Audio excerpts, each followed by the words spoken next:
आपादमूलिपर्यन्तं गुरूणामाकृतिं स्मरेत् तेन विज्ञाः प्रणश्यन्ति सिद्ध्यन्ति च मनोरथाः।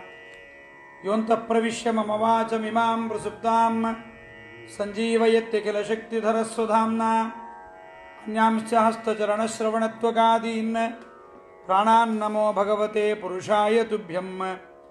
भवति यदनुभावादेडमूकोऽपि वाग्मी जडमतिरपि जन्तुर्जायते प्राज्ञमौलिः सकलवचनचेतो देवता भारती सा। मम वचसि निधत्तां सन्निधिं मानसे च श्रीमतो राघवेन्द्रस्य नमामि पदपङ्कजे। कामिताशेषकल्याणकरुणाकल्पपादपौ जलज्येष्ठनिभाकारं जगदीशपदाश्रयं जगतीतलविख्यातं जगन्नाथगुरून् भजे। ಹರಿಕಥಾಮೃತಸಾರ ಗುರುಗಳ ಕರುಣದಿಂದಾಪನಿತು ಪೇಳುವೆ ಪರಮ ಭಗವದ್ಭಕ್ತರು ಇದನ್ನು ಆದರದಿ ಕೇಳುವುದು. ಶ್ರೀರಮಣಿ ಕರಕಮಲ ಪೂಜಿತ ಚಾರು ಚರಣ ಸರೋಜ ಬ್ರಹ್ಮ ಸಮೀರ ವಾಣಿ ಫಣೀಂದ್ರವೀಂದ್ರ ಭವೇಂದ್ರ ಮುಖ ವಿನುತ ನೀರಜ ಭವಾಂಡೋದಯ ಸ್ಥಿತಿ ಕಾರಣನೆ ಕೈವಲ್ಯದಾಯಕ ನಾರಸಿಂಹನ ನಮಿಪೆ ಕರುಣಿಪುದೆ ಮಗೆ ಮಂಗಳವ. ಭಗವಂತನಿಗೆ ಅರಮನೆಯನ್ನು ಮಾಡಿ ಅದರಲ್ಲಿ ಭಗವಂತನಿಗೆ ಪೂಜಾ ಸಾಮಗ್ರಿಗಳನ್ನು ಪಂಚಭೂತಗಳಲ್ಲಿರುವ ನಮ್ಮ ಇಂದ್ರಿಯಗಳ ಸಾಮಗ್ರಿಗಳಿಂದ ಭಗವಂತನ ಪೂಜೆಯನ್ನು ಪ್ರಾರಂಭ ಮಾಡಿದ ಜಗನ್ನಾಥದಾಸರು ದೇವರಿಗೆ ಪ್ರದಕ್ಷಿಣೆಯನ್ನು ಮಾಡಿಸಿದ್ದಾರೆ. ಪೂಜಾ ಅಂತ್ಯದಲ್ಲಿ ಪ್ರದಕ್ಷಿಣೆ ನಮಸ್ಕಾರಾನ್ ಸಮರ್ಪಯಾಮಿ ಅಂತ ದೇವರಿಗೆ ಪ್ರದಕ್ಷಿಣೆಯನ್ನು ಹಾಕ್ತೇವೆ. ಯಾವುದು ಪ್ರದಕ್ಷಿಣೆ? ಬರೀ ದೇಹ ಸುತ್ತಿದರೆ ಸಾಲದು. ದೇಹದಿಂದಾದ ಎಲ್ಲ ಕೆಲಸಗಳು, ಮನಸ್ಸಿನಿಂದಾದ ಎಲ್ಲ ಕೆಲಸಗಳು, ಬಾಯಿಂದಾದ ಎಲ್ಲ ಕೆಲಸಗಳು ಎಲ್ಲವೂ ಕೂಡ ಭಗವಂತನಿಗೆ ಪ್ರದಕ್ಷಿಣೆ ಆಗಬೇಕು ಎನ್ನುವ ದೃಷ್ಟಿಯಿಂದ ಮನವಚನ ಕಾಯಕ ಪ್ರದಕ್ಷಿಣೆ ಅನುದಿನದಿ ಸರ್ವತ್ರ ವ್ಯಾಪಕ ಪುನರ್ಹೇಕ್ಷಣನಿಗರ್ಪಿಸುತ್ತ ಮೋದಿಸುತ್ತಲಿರು ಸತತ. ಅನುಭವಕ್ಕೆ ತಂದುಕೋ ಸಕಲ ಸಾಧನೊಳಗಿದು ಮುಖ್ಯ ಪಾಮರ ಮನುಜರಿಗೆ ಪೇಳಿದರೆ ತಿಳಿಯದು ಬುಧರಿಗಲ್ಲದಲೇ. ಈ ಶ್ರೇಷ್ಠವಾದ ಮನವಚನ ಕಾಯಿಕವಾದ ಪ್ರದಕ್ಷಿಣೆಯನ್ನು ನಿತ್ಯದಲ್ಲೂ ಮಾಡು. ಅದು ದೇವಸ್ಥಾನ ಮನೆಯಲ್ಲೇ ಬಂದಿರಬೇಕು ಅಂತಿಲ್ಲ. ಯಾವ್ಯಾವ ಪದಾರ್ಥಗಳ ಸಮ್ಮೇಳನ ನಮಗಾಗತ್ತೆ ಅಲ್ಲಲ್ಲೇ ಸರ್ವತ್ರ ವ್ಯಾಪಕ ವನರುಹೇಕ್ಷಣನಿಗರ್ಪಿಸುತ್ತಾ ಎಲ್ಲೆಡೆಯಲ್ಲಿರುವ ಭಗವಂತನಿಗೆ ಇದನ್ನು ಅರ್ಪಣೆ ಮಾಡಬಹುದು ಎನ್ನುವುದನ್ನು ಜಗನ್ನಾಥದಾಸರು ಬಹಳ ಸುಂದರವಾದ ಒಂದು ಅನುಭವವನ್ನು ನಮ್ಮ ಮನಸ್ಸಿಗೆ ತಂದುಕೊಟ್ಟಿದ್ದಾರೆ. ಪುನರ್ವೇಕ್ಷಣನಿಗರ್ಪಿಸುತ್ತ ಮೋದಿಸುತ್ತಲಿರು. ದೇವರಿಗೆ ಇದನ್ನು ಸಮರ್ಪಣೆ ಮಾಡಿ ಸಂತೋಷ ಪಡುವಂತಾರೆ. ಇದು ಬರಬೇಕು. ಭಗವಂತನಿಗೆ ಮಾಡಿದ ಪೂಜೆಗಳಿಂದ ನಮಗೆ ಸಂತೋಷವಾಗುತ್ತಾ ಇರಬೇಕು. ನಾವು ಸಂತೋಷ ಪಡಬೇಕು, ಭಗವಂತನಿಗೆ ಅರ್ಪಣೆ ಮಾಡಬೇಕು. ಭಗವಂತನಿಗೆ ಅರ್ಪಣೆ ಮಾಡಿ ನಾವು ಸಂತೋಷ ಪಡಬೇಕು. ಆದ್ದರಿಂದ ಇದನ್ನು ಅನುಭವಕ್ಕೆ ತಂದುಕೋ. ಸಕಲ ಸಾಧನದೊಳಗಿದೆ ಮುಖ್ಯ ಸಾಧನ. ಇದು ಪಾಮರ ಮನುಜರಿಗೆ ಪೇಳಿದರೂ ತಿಳಿಯದು ಎಂಬುದಾಗಿ ಬುಧರಿಗೆ ಜ್ಞಾನಿಗಳಿಗೆ ಮಾತ್ರ ತಿಳಿಯುತ್ತೆ, ಸಾಮಾನ್ಯರಿಗೆ ತಿಳಿಯಲ್ಲ ಅನ್ನುವ ಮಾತನ್ನು ಹಿಂದಿನ ಪದ್ಯದಲ್ಲಿ 16ನೇ ಪದ್ಯದಲ್ಲಿ ನಾವು ಕೇಳಿದ್ದೀವಿ. ಇವತ್ತು ಪುನಃ 17ನೇ ಪದ್ಯವನ್ನು ಮುಂದಿನ ಪಾಠಕ್ಕೆ ಹೋಗೋಣ. ಚತುರವಿಧ ಪುರುಷಾರ್ಥ ಪಡೆವರೆ ಚತುರದಶ ಲೋಕಗಳ ಮಧ್ಯದೊಳು ಇತರ ಉಪಾಯಗಳಿಲ್ಲ ನೋಡಲು ಸಕಲ ಶಾಸ್ತ್ರದಲ್ಲಿ.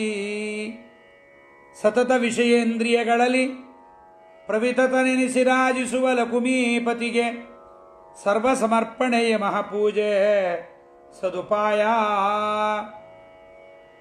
ದೇವರಿಗೆ ಪೂಜೆ ಮಾಡಿದ್ದಾಯಿತು. ಧೂಪ, ದೀಪ, ಛತ್ರ, ಚಾಮರ, ವ್ಯಜನ, ಪರ್ಯಂಕ, ಹಾಸಿಗೆ ಎಲ್ಲವನ್ನ ದೇವರಿಗೆ ಕೊಟ್ಟಿದ್ದಾಯಿತು. ದೇವರಿಗೆ ಪ್ರದಕ್ಷಿಣೆಯೂ ಬಂದಾಯಿತು. ಈಗ ಜಗನ್ನಾಥದಾಸರು ಪ್ರದಕ್ಷಿಣೆಯ ನಂತರದಲ್ಲಿ ಸಕಲ ವಿಷಯಗಳನ್ನು ದೇವರಿಗೆ ಸಮರ್ಪಣೆ ಮಾಡುವಂತ ಇದ್ದಾರೆ. ಪೂಜೆಯ ಕೊನೆಯಲ್ಲಿ ಆಚಾರ್ಯ ಹೇಳಿರುವಂತೆ ದಾರಾನ್ ಸುತಾನ್ ಪ್ರಿಯಾನ್ ಪ್ರಾಣಾನ್ ಪರಸ್ಮೈ ಸನ್ನಿವೇದಯೇ, ಎಲ್ಲವನ್ನ ದೇವರಿಗೆ ಸಮರ್ಪಣೆ ಮಾಡಬೇಕು. ಪದಚ್ಛೇದ ಹೇಳ್ತಾ ಇದ್ದೀನಿ.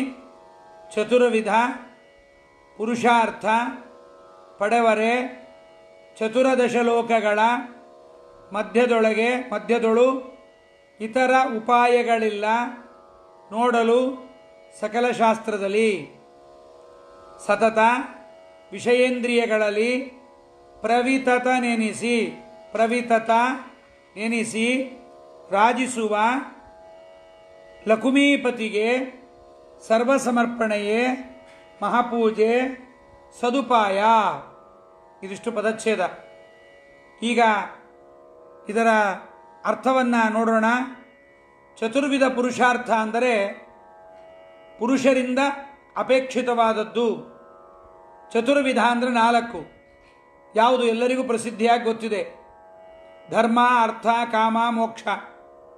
4 ವಿಧ ಪುರುಷಾರ್ಥಗಳನ್ನು ಪಡೆಯಬೇಕಾದರೆ ಯಾವ ಶಾಸ್ತ್ರವನ್ನು ವಿಚಾರ ಮಾಡಿದರೂ ಕೂಡ 14 ಲೋಕಗಳ ಮಧ್ಯದಲ್ಲಿ ಇತರ ಉಪಾಯಗಳು ಇಲ್ಲ, ಬೇರೆ ಉಪಾಯ ಇಲ್ಲ. ಯಾವುದು ಉಪಾಯ ಇದೆ ಅಂದರೆ ಇದೇ ಒಂದು ಉಪಾಯ. ಚತುರ್ವಿಧ ಪುರುಷಾರ್ಥಗಳು ನಮಗೆ ಸಿಗಬೇಕು ಅಂದರೆ ಇದೊಂದೇ ಉಪಾಯ ಅಂತಾರೆ. ಯಾವುದದು? ಇದೊಂದು ಶ್ಲೋಕದ ಹಾಗೆ ಅರ್ಥ. ಇದು ಯಾವ ಶ್ಲೋಕ ಅಂತ ಮುಂದೆ ಹೇಳ್ತೇನೆ. ಇತರ ಉಪಾಯಗಳು ಬೇರೆ ಇಲ್ಲ.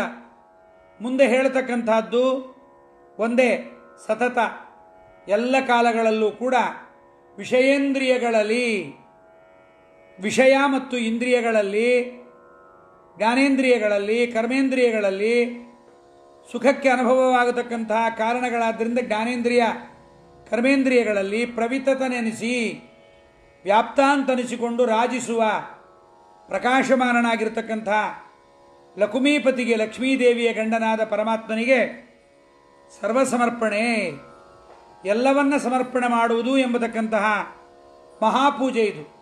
ದೇವಸ್ಥಾನಗಳಲ್ಲಿ ಹಾಕಿರ್ತಾರೆ ಆ ಪೂಜೆ ಈ ಪೂಜೆ ಅಂತ, ಜೊತೆಗೆ ಇನ್ನೊಂದು ಪೂಜೆ ಹಾಕಿರ್ತಾರೆ ಸರ್ವಸಮರ್ಪಣೆ ಅಂತ. ಆ ಒಂದು ಪೂಜೆ ಮಾಡಿಸಿಬಿಟ್ರೆ ಎಲ್ಲ ಪೂಜೆ ಅದರ ಅಂಡರ್ ಬಂದ್ಬಿಡುತ್ತೆ, ಅದರ ಕೆಳಗೆ ಎಲ್ಲ ಪೂಜೆಗಳು ಇನ್ಕ್ಲೂಡ್ ಆಗಿಬಿಡುತ್ತೆ. ಆದ್ದರಿಂದ ಸರ್ವಸಮರ್ಪಣೆಯೇ ಮಹಾಪೂಜೆ ಇದೆ, ದೊಡ್ಡ ಪೂಜೆ, ಇದೇ ಉಪಾಯ. ಆದ್ದರಿಂದ ಸರ್ವಸಮರ್ಪಣೆಗಳನ್ನು ಮಾಡಿ ಭಗವಂತನಿಗೆ ಅರ್ಪಣೆ ಮಾಡುವುದಕ್ಕಿಂತ, ದೇವರನ್ನು ಧ್ಯಾನ ಮಾಡುವುದಕ್ಕಿಂತ ಬೇರೆ ಪೂಜೆ ಇಲ್ಲ. ಆದ್ದರಿಂದ ಧರ್ಮಾರ್ಥ ಕಾಮ ಮೋಕ್ಷಾನಾಂ ನಾನ್ಯೋಪಾಯೋಸ್ತಿ ನಾನ್ಯೋಪಾಯಸ್ತು ವಿದ್ಯತೆ ಸತ್ಯಂ ಬ್ರವೀಮಿ ದೇವೇಶ ಹೃಷಿಕೇಶಾರ್ಚನಾದೃತೆ ಅಂತ ಶ್ಲೋಕವನ್ನು ಹೇಳಿದ್ದಾರೆ. ಈ ಪ್ರಮಾಣ ವಚನದ ಅನುಸಾರವಾಗಿ ಇದು ಗರುಡ ಪುರಾಣದಲ್ಲಿ ಕೃಷ್ಣ ಪರಮಾತ್ಮ ಗರುಡನಿಗೆ ಹೇಳಿದ ಶ್ಲೋಕ. ಧರ್ಮ ಅರ್ಥ ಕಾಮ ಮೋಕ್ಷಾಣಾಂ ನಾನ್ಯೋಪಾಯಸ್ತು ವಿದ್ಯತೆ. ದೇವರಿಗೆ ಎಲ್ಲವನ್ನ ಸಮರ್ಪಣೆ ಮಾಡುವುದರ ವಿನಃ ಬೇರೆ ಉಪಾಯವಿಲ್ಲ. ಪರಮಾತ್ಮನಿಗೆ ಎಲ್ಲವನ್ನ ಸಮರ್ಪಣೆ ಮಾಡಬೇಕು ಅಂತ 4 ಪುರುಷಾರ್ಥಗಳು.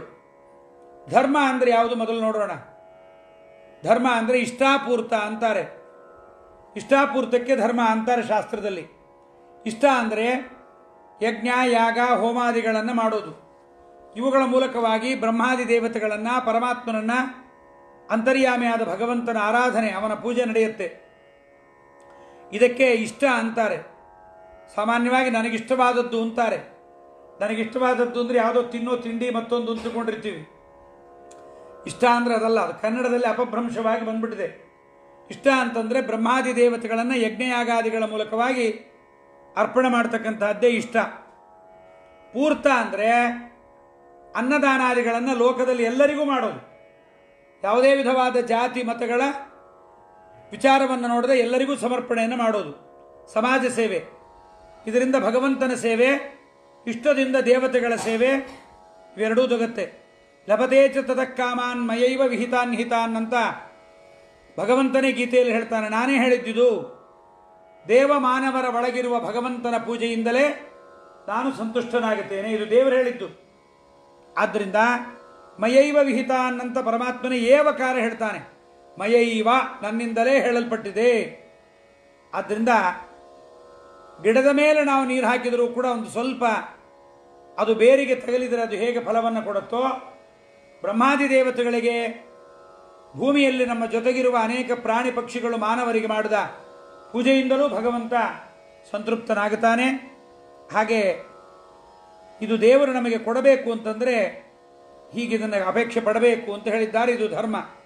ಕಾಮ ಅಂದರೆ ಸುಖ ಭೋಗಗಳ ಸಾಮಗ್ರಿಗಳನ್ನು ಅನುಭವಿಸೋದು. ಸುಖಭೋಗ ಸಾಮಗ್ರಿಗಳ ಅನುಭೋಗಕ್ಕೆ ಕಾಮ ಅಂತಾರೆ. ಪದಾರ್ಥಗಳು ತರಬಹುದು, ನಾವು ಪದಾರ್ಥಗಳನ್ನು ತರಬಹುದು, ಸುಖದ ಪದಾರ್ಥಗಳನ್ನು. ಆದರೆ ಸುಖ ಸಿಗೋದು ಪದಾರ್ಥದಿಂದ ಅಲ್ಲ. ಇದು ನಮಗೆ ಗೊತ್ತಿಲ್ಲ. ಅಡಿಗೆ ಮಾಡ್ಕೊಳ್ತೇವೆ, ಸುಖ ಆಗಲ್ಲ. ಮದುವೆ ಮಾಡ್ಕೊಳ್ತೇವೆ, ಗಂಡ ಹೆಂಡತಿ ಜಗಳ ಆಗಿಬಿಡುತ್ತೆ. ಮನೆ ಕಟ್ಕೊಳ್ತೇವೆ, ಸಾಲ ಕಟ್ಟಲಿಕ್ಕಾಗದೆ ಬ್ಯಾಂಕವ್ರು ಕಿತ್ಕೊಂಡು ಹೋಗ್ಬಿಡ್ತಾರೆ. ನಾವು ಇಷ್ಟಪಟ್ಟ ಸುಖಭೋಗಗಳೆಲ್ಲ ನಮಗೆ ಸುಖ ಕೊಡಬೇಕು ಅಂತಿಲ್ಲ. ಅದು ಕೊಡಬೇಕಾದ್ರೆ ಅದಕ್ಕೆ ಪುಣ್ಯ ಮಾಡಿರಬೇಕಂತೆ. ಆ ಪುಣ್ಯ ಇದ್ದರೆ ಮಾತ್ರ. ಜೊತೆಗೆ ಪುಣ್ಯ ಇರಬೇಕು ಅಂದರೆ ಏನು ಮಾಡಬೇಕು? ಭಗವದ್ ಅನುಗ್ರಹ ಬೇಕು. ಅಂದರೆ ಹೆಂಡತಿ, ಮಕ್ಕಳು, ಮನೆ, ಮಠ, ಆಹಾರ ವಿಹಾರಗಳು ಎಲ್ಲವೂ ನಮಗೆ ಸುಖವನ್ನು ಕೊಡಬೇಕು ಅಂದರೆ ಪುಣ್ಯ ಬೇಕು. ಪುಣ್ಯ ಬೇಕು ಅಂದರೆ ಭಗವದ್ ಅನುಗ್ರಹ ಬೇಕು. ಆದ್ದರಿಂದ ಭಗವದ್ ಅನುಗ್ರಹ ಇದ್ದರೆ ಮಂಡಿಗೆ, ಶಾಮಿಗೆ, ಫೇಣಿ ಪಾಯಸವೇ ಬೇಕು ಅಂತಿಲ್ಲ. ದೇವರ ಅನುಗ್ರಹ ಇದ್ದರೆ ಅಂಬಲಿ ಪರಮಾನ್ನವೇ ಆಗತ್ತೆ. ದೇವರ ಅನುಗ್ರಹ ಇದ್ದರೆ ಅಂಬಲಿ ಉಂಡುಕೊಂಡೇ ಸುಖವಾಗಿರ್ಬೋದು. ಮನಸ್ಸಿಗೆ ಸಮಾಧಾನ ಇದ್ದರೆ ಅಂಬಲಿಯೇ ಸುಖ ಕೊಡುತ್ತೆ. ಮನಸ್ಸಿಗೆ ಸಮಾಧಾನ ಇಲ್ಲದೆ ಮಂಡಿಗೆ, ಫೇಣಿ, ದೊಡ್ಡ ದೊಡ್ಡ ಹಲ್ವಾ, ಭಾರಿ ಪದಾರ್ಥಗಳನ್ನು ಊಟಕ್ಕೆ ಹಾಕಿದರೂ ಕೂಡ ಸಮಾಧಾನ ಇಲ್ಲದಿದ್ದರೆ ಊಟ ಮಾಡಿಯೂ ಸಮಾಧಾನ ಆಗಿ ಸಂತೋಷ ಆಗೋದಿಲ್ಲ. ಆದ್ದರಿಂದ ಪದಾರ್ಥಗಳು ಸುಖ ಕೊಡೋದಲ್ಲ. ಪದಾರ್ಥಗಳನ್ನುಣ್ಣುವಾಗ ಭಗವದ್ ಅನುಗ್ರಹ ನಮಗೆ ಬೇಕು. ಇದನ್ನು ಅರ್ಥ ಮಾಡ್ಕೋಬೇಕು. ಪದಾರ್ಥಗಳು ಸುಖ ಕೊಡುತ್ತೆ ಅನ್ನುವುದಕ್ಕೆ ಭಾಗವತದ ತೃತೀಯ ಸ್ಕಂಧದಲ್ಲಿ ಕಪಿಲ ಪರಮಾತ್ಮ ಒಂದು ಮಾತಂತ ಹೇಳ್ತಾನೆ. ಗಮನವಿಟ್ಟುಕೊಂಡು ನಾವು ತಿಳ್ಕೋಬೇಕಿದನ್ನು. ಯಂ ಯಂ ಅರ್ಥಂ ಉಪಾಧತ್ತೆ ದುಃಖಾಯ ಸುಖಹೇತವೇ ತಂ ತಂ ಧುನೋತಿ ಭಗವಾನ್ ಪುಮಾನ್ ಶೋಚತಿ ಯತ್ಕೃತೆ. ಪರಮಾತ್ಮ ಬಹಳ ಚೆನ್ನಾಗಿ ಅನಲೈಸ್ ಮಾಡಿ ಹೇಳಿದ್ದಾನೆ. ಯಾವ್ಯಾವ ಪದಾರ್ಥಗಳು ನನಗೆ ಸುಖಕ್ಕೆ ಕಾರಣ, ಇದು ಬಂದರೆ ನನಗೆ ಸುಖವಾಗತ್ತೆ ಅಂತ ಪದಾರ್ಥಗಳನ್ನು ಸಂಗ್ರಹ ಮಾಡ್ತೇವೆ, ತರ್ತೇವೆ. ಆದರೆ ದೇವರಂತಾನೆ, ನೀನು ಯಾವ್ಯಾವ ಪದಾರ್ಥಗಳನ್ನು ಸುಖಕ್ಕೆ ಬೇಕು ಅಂತ ತರ್ತೀಯ, ಎಲ್ಲದರಿಂದ ದುಃಖ ಕೊಡ್ತೀನಿ ಅಂತಾನೆ. ಅಲ್ಲ, ಎಂಥ ಕೆಟ್ಟ ದೇವರು! ಪಬ್ಲಿಕ್ ಆಗಿ ಹೇಳ್ತೀಯಲ್ಲೋ ನೀನು. ಏನೋ ಮಗ ಬೇಕು ಮಗ ಬೇಕು ಅಂತಿದ್ವಿ, ಮಗ ಆದ. ಬರೀ ಮಗ ಆದರೆ ಪ್ರಯೋಜನ ಇಲ್ಲ, ಮಗಳು ಬೇಕು ಅಂತ ಮಗಳಾದ್ಲು. ಏನೇನೋ ನೀ ಅಪೇಕ್ಷೆ ಪಡ್ತೀಯಲ್ಲ. ಮನುಷ್ಯ ತಂದ್ಕೊಂಡ್ರೆ ಸುಖವಾಗಿ ನಿದ್ದೆ ಮಾಡ್ಬೋದು, ಕೆಳಗೆ ಮಲ್ಕೊಂಡ್ರೆ ಹೇಳಕ್ಕಾಗಲ್ಲ, ವಯಸ್ಸಾಯಿತು, ಮಂಚದ ಮೇಲೆ ಮಲ್ಕೊಂಡ್ರೆ ಹಾಗೆ ಮಲ್ಕೊಂಡು ಹೇಳ್ಬೋದು ಅಂತ ಬೆನ್ನು ತಂದು ಕೊಡ್ತಾನೆ. ಮಂಚದ ಮೇಲೆ ಮಲಗಬೇಡ್ರಿ ಅಂತಾನೆ ಅವ್ನು. ಡಾಕ್ಟ್ರ್ ಹೇಳ್ತಾನೆ, ಮಂಚದ ಮೇಲೆ ಮಲ್ಕೋಬೇಡ್ರಿ, ಚಾಪೆ ಹಾಸ್ಕೊಂಡು ಕೆಳಗೆ ಮಲ್ಕೊಡ್ರಿ. 3,000 ರೂಪಾಯಿ ಕೊಟ್ಟು ಅದ್ಭುತವಾದ ದಿಂಬು ತರ್ಕೋತೀವಿ. ಡಾಕ್ಟರ್ ಅಂತಾನೆ, ತುಂಬ ದೆಂಬಿನ ಮೆತ್ತಿನ ದಿಂಬಿಟ್ಕೋಬಾರ್ದು, ಮಣೆ ಇಟ್ಕೊಡ್ರಿ ತಲೆಗೆ ಅಂತಾನೆ. ಏನು ಕರ್ಮ ನೋಡ್ರಿ. ವ್ರತ ಇಲ್ಲ, ಉಪವಾಸ ಇಲ್ಲ, ಏನೂ ಇಲ್ಲ. 4 ತಿಂಗಳು ವ್ರತ ಮುಗಿದೋಯ್ತು. ನಿಮಗೆ ಹಾಲು ತಿಂದರೆ, ಹಾಲು ಕುಡಿದ್ರೆ ಆಗಲ್ಲ, ಮೊಸರು ತಿಂದ್ರೆ ಆಗಲ್ಲ. ನಿಮಗೆ ಗ್ರೋಟ್ ಪ್ರಾಬ್ಲಮ್ ಇದೆ, ತಿಂದರೆ ಪ್ರಾಬ್ಲಮ್ ಆಗತ್ತೆ, ತಿನ್ನಬೇಡ್ರಿ ಅಂದರೆ ನಾವು ಏನು ತಿಳಿದಿದ್ದೇವೆ? ಪದಾರ್ಥಗಳು ಸುಖ ಕೊಡುತ್ತೆ ಅಂತ ತಿಳಿದಿದ್ದೇವೆ. ಇಲ್ಲ, ಪದಾರ್ಥಗಳು ಸುಖ ಕೊಡೋದಿಲ್ಲ. ಇದನ್ನು ಮೊದಲು ಚೆನ್ನಾಗಿ ನಾವು ಅರ್ಥ ಮಾಡ್ಕೋಬೇಕು. ಪದಾರ್ಥಗಳು ನಮಗೆ ಪ್ರಿಯವಾಗಿ ಅದು ಸುಖ ಕೊಡಬೇಕಾದರೆ ದೇವರ ಅನುಗ್ರಹ ಇದ್ದರೆ ಏನು ತಿಂದರೂ ಪದಾರ್ಥ ಅನುಗ್ರಹವನ್ನು ಕೊಡುತ್ತೆ. ಆದ್ದರಿಂದ ಮೃಷ್ಟಾನ್ನ ಇಲ್ಲದೆ ಇದ್ರೂ ಪ್ರಯೋಜನವಿಲ್ಲ. ಅಲ್ಲಪ್ಪ ಸ್ವಾಮಿ, ನಿನಗೇನಾರ ನಮ್ಮ ಮೇಲೆ ದ್ವೇಷ ಇದ್ರೆ ಹೇಳು,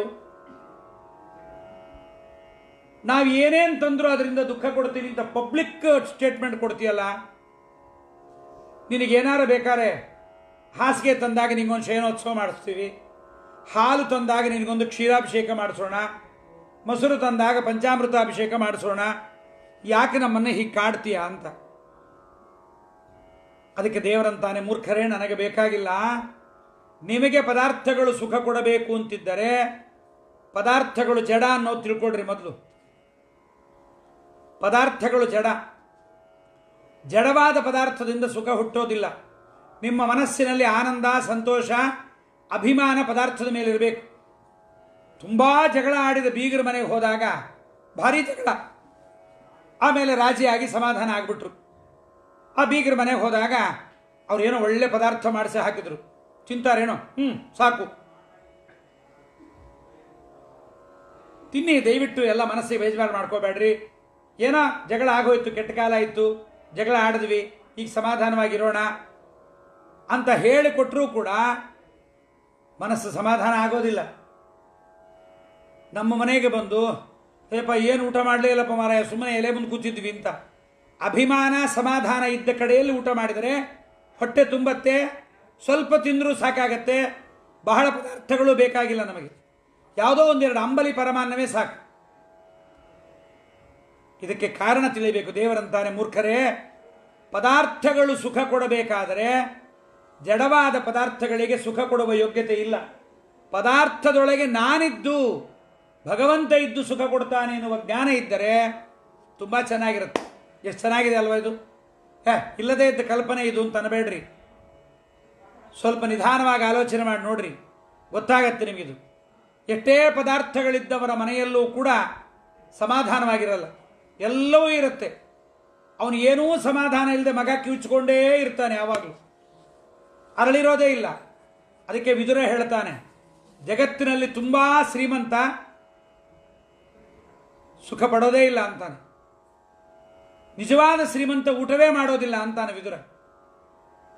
ಬಡವ ಏನು ತಿಂದರೂ ಅರಗಿಸ್ಕೋತಾನೆ, ಶ್ರೀಮಂತನಿಗೆ ಏನಿದ್ರೂ ಅವನು ಸಿಗೋದಿಲ್ಲ, ಎಲ್ಲ ಇರುತ್ತೆ, ಅವನಿಗೆ ಅಜೀರ್ಣ ರೋಗ ಇರುತ್ತೆ.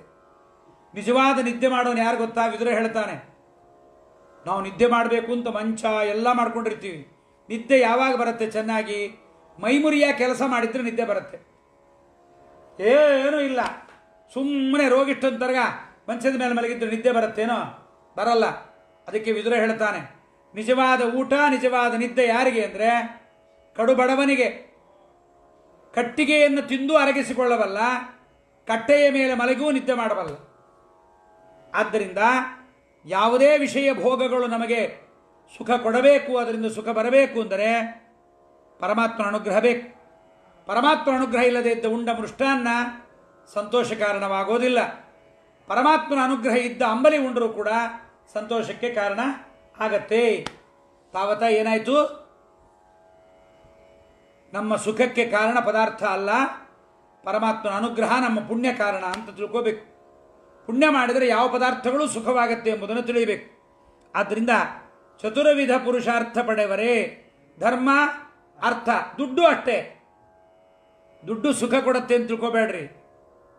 ದುಡ್ಡಿದ್ದವರೆಲ್ಲ ಸುಖಿಗಳು ಅಂತಿಲ್ಲ, ದುಡ್ಡಿಲ್ಲದೆ ಇದ್ದವರೆಲ್ಲ ದುಃಖಿಗಳು ಅಂತಲೂ ಇಲ್ಲ. ಸುಖ ದುಃಖ ಅನ್ನೋದು ನಮ್ಮ ಪಾಪ ಪುಣ್ಯಗಳ ಮೇಲೆ ಲೆಕ್ಕ ಆಗಿರುತ್ತೆ. ತುಂಬ ಶ್ರೀಮಂತ ಭಾರಿ ದುಃಖ ಪಡ್ತಾನೆ, ಭಾರಿ ಕಡುಬಡವ ಆನಂದವಾಗಿರ್ತಾನೆ. ಇದಕ್ಕೆ ಕಾರಣಗಳೆಲ್ಲ ಒಂದೇ.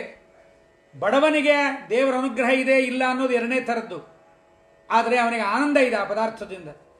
ಆದ್ದರಿಂದ ಅರ್ಥ, ಕಾಮ ಮತ್ತು ಮೋಕ್ಷ. ಈ ಮೋಕ್ಷ ಅಂದರೆ ಏನು? ಸಂಸಾರದಿಂದ ಬಿಡುಗಡೆ, ತಾಯಿಯ ಗರ್ಭಕ್ಕೆ ಬರೋದು, ತಂದೆಯ ಗರ್ಭದಲ್ಲಿ ಬಂದು ತಾಯಿಯ ಗರ್ಭವನ್ನು ಪ್ರವೇಶ ಮಾಡೋದು, ಬಹಳ ದುಃಖ ಪಡೋದು, ಬಾಲ್ಯ, ಯೌವನ, ಕೌಮಾರ ಎಲ್ಲದರಲ್ಲೂ ದುಃಖ.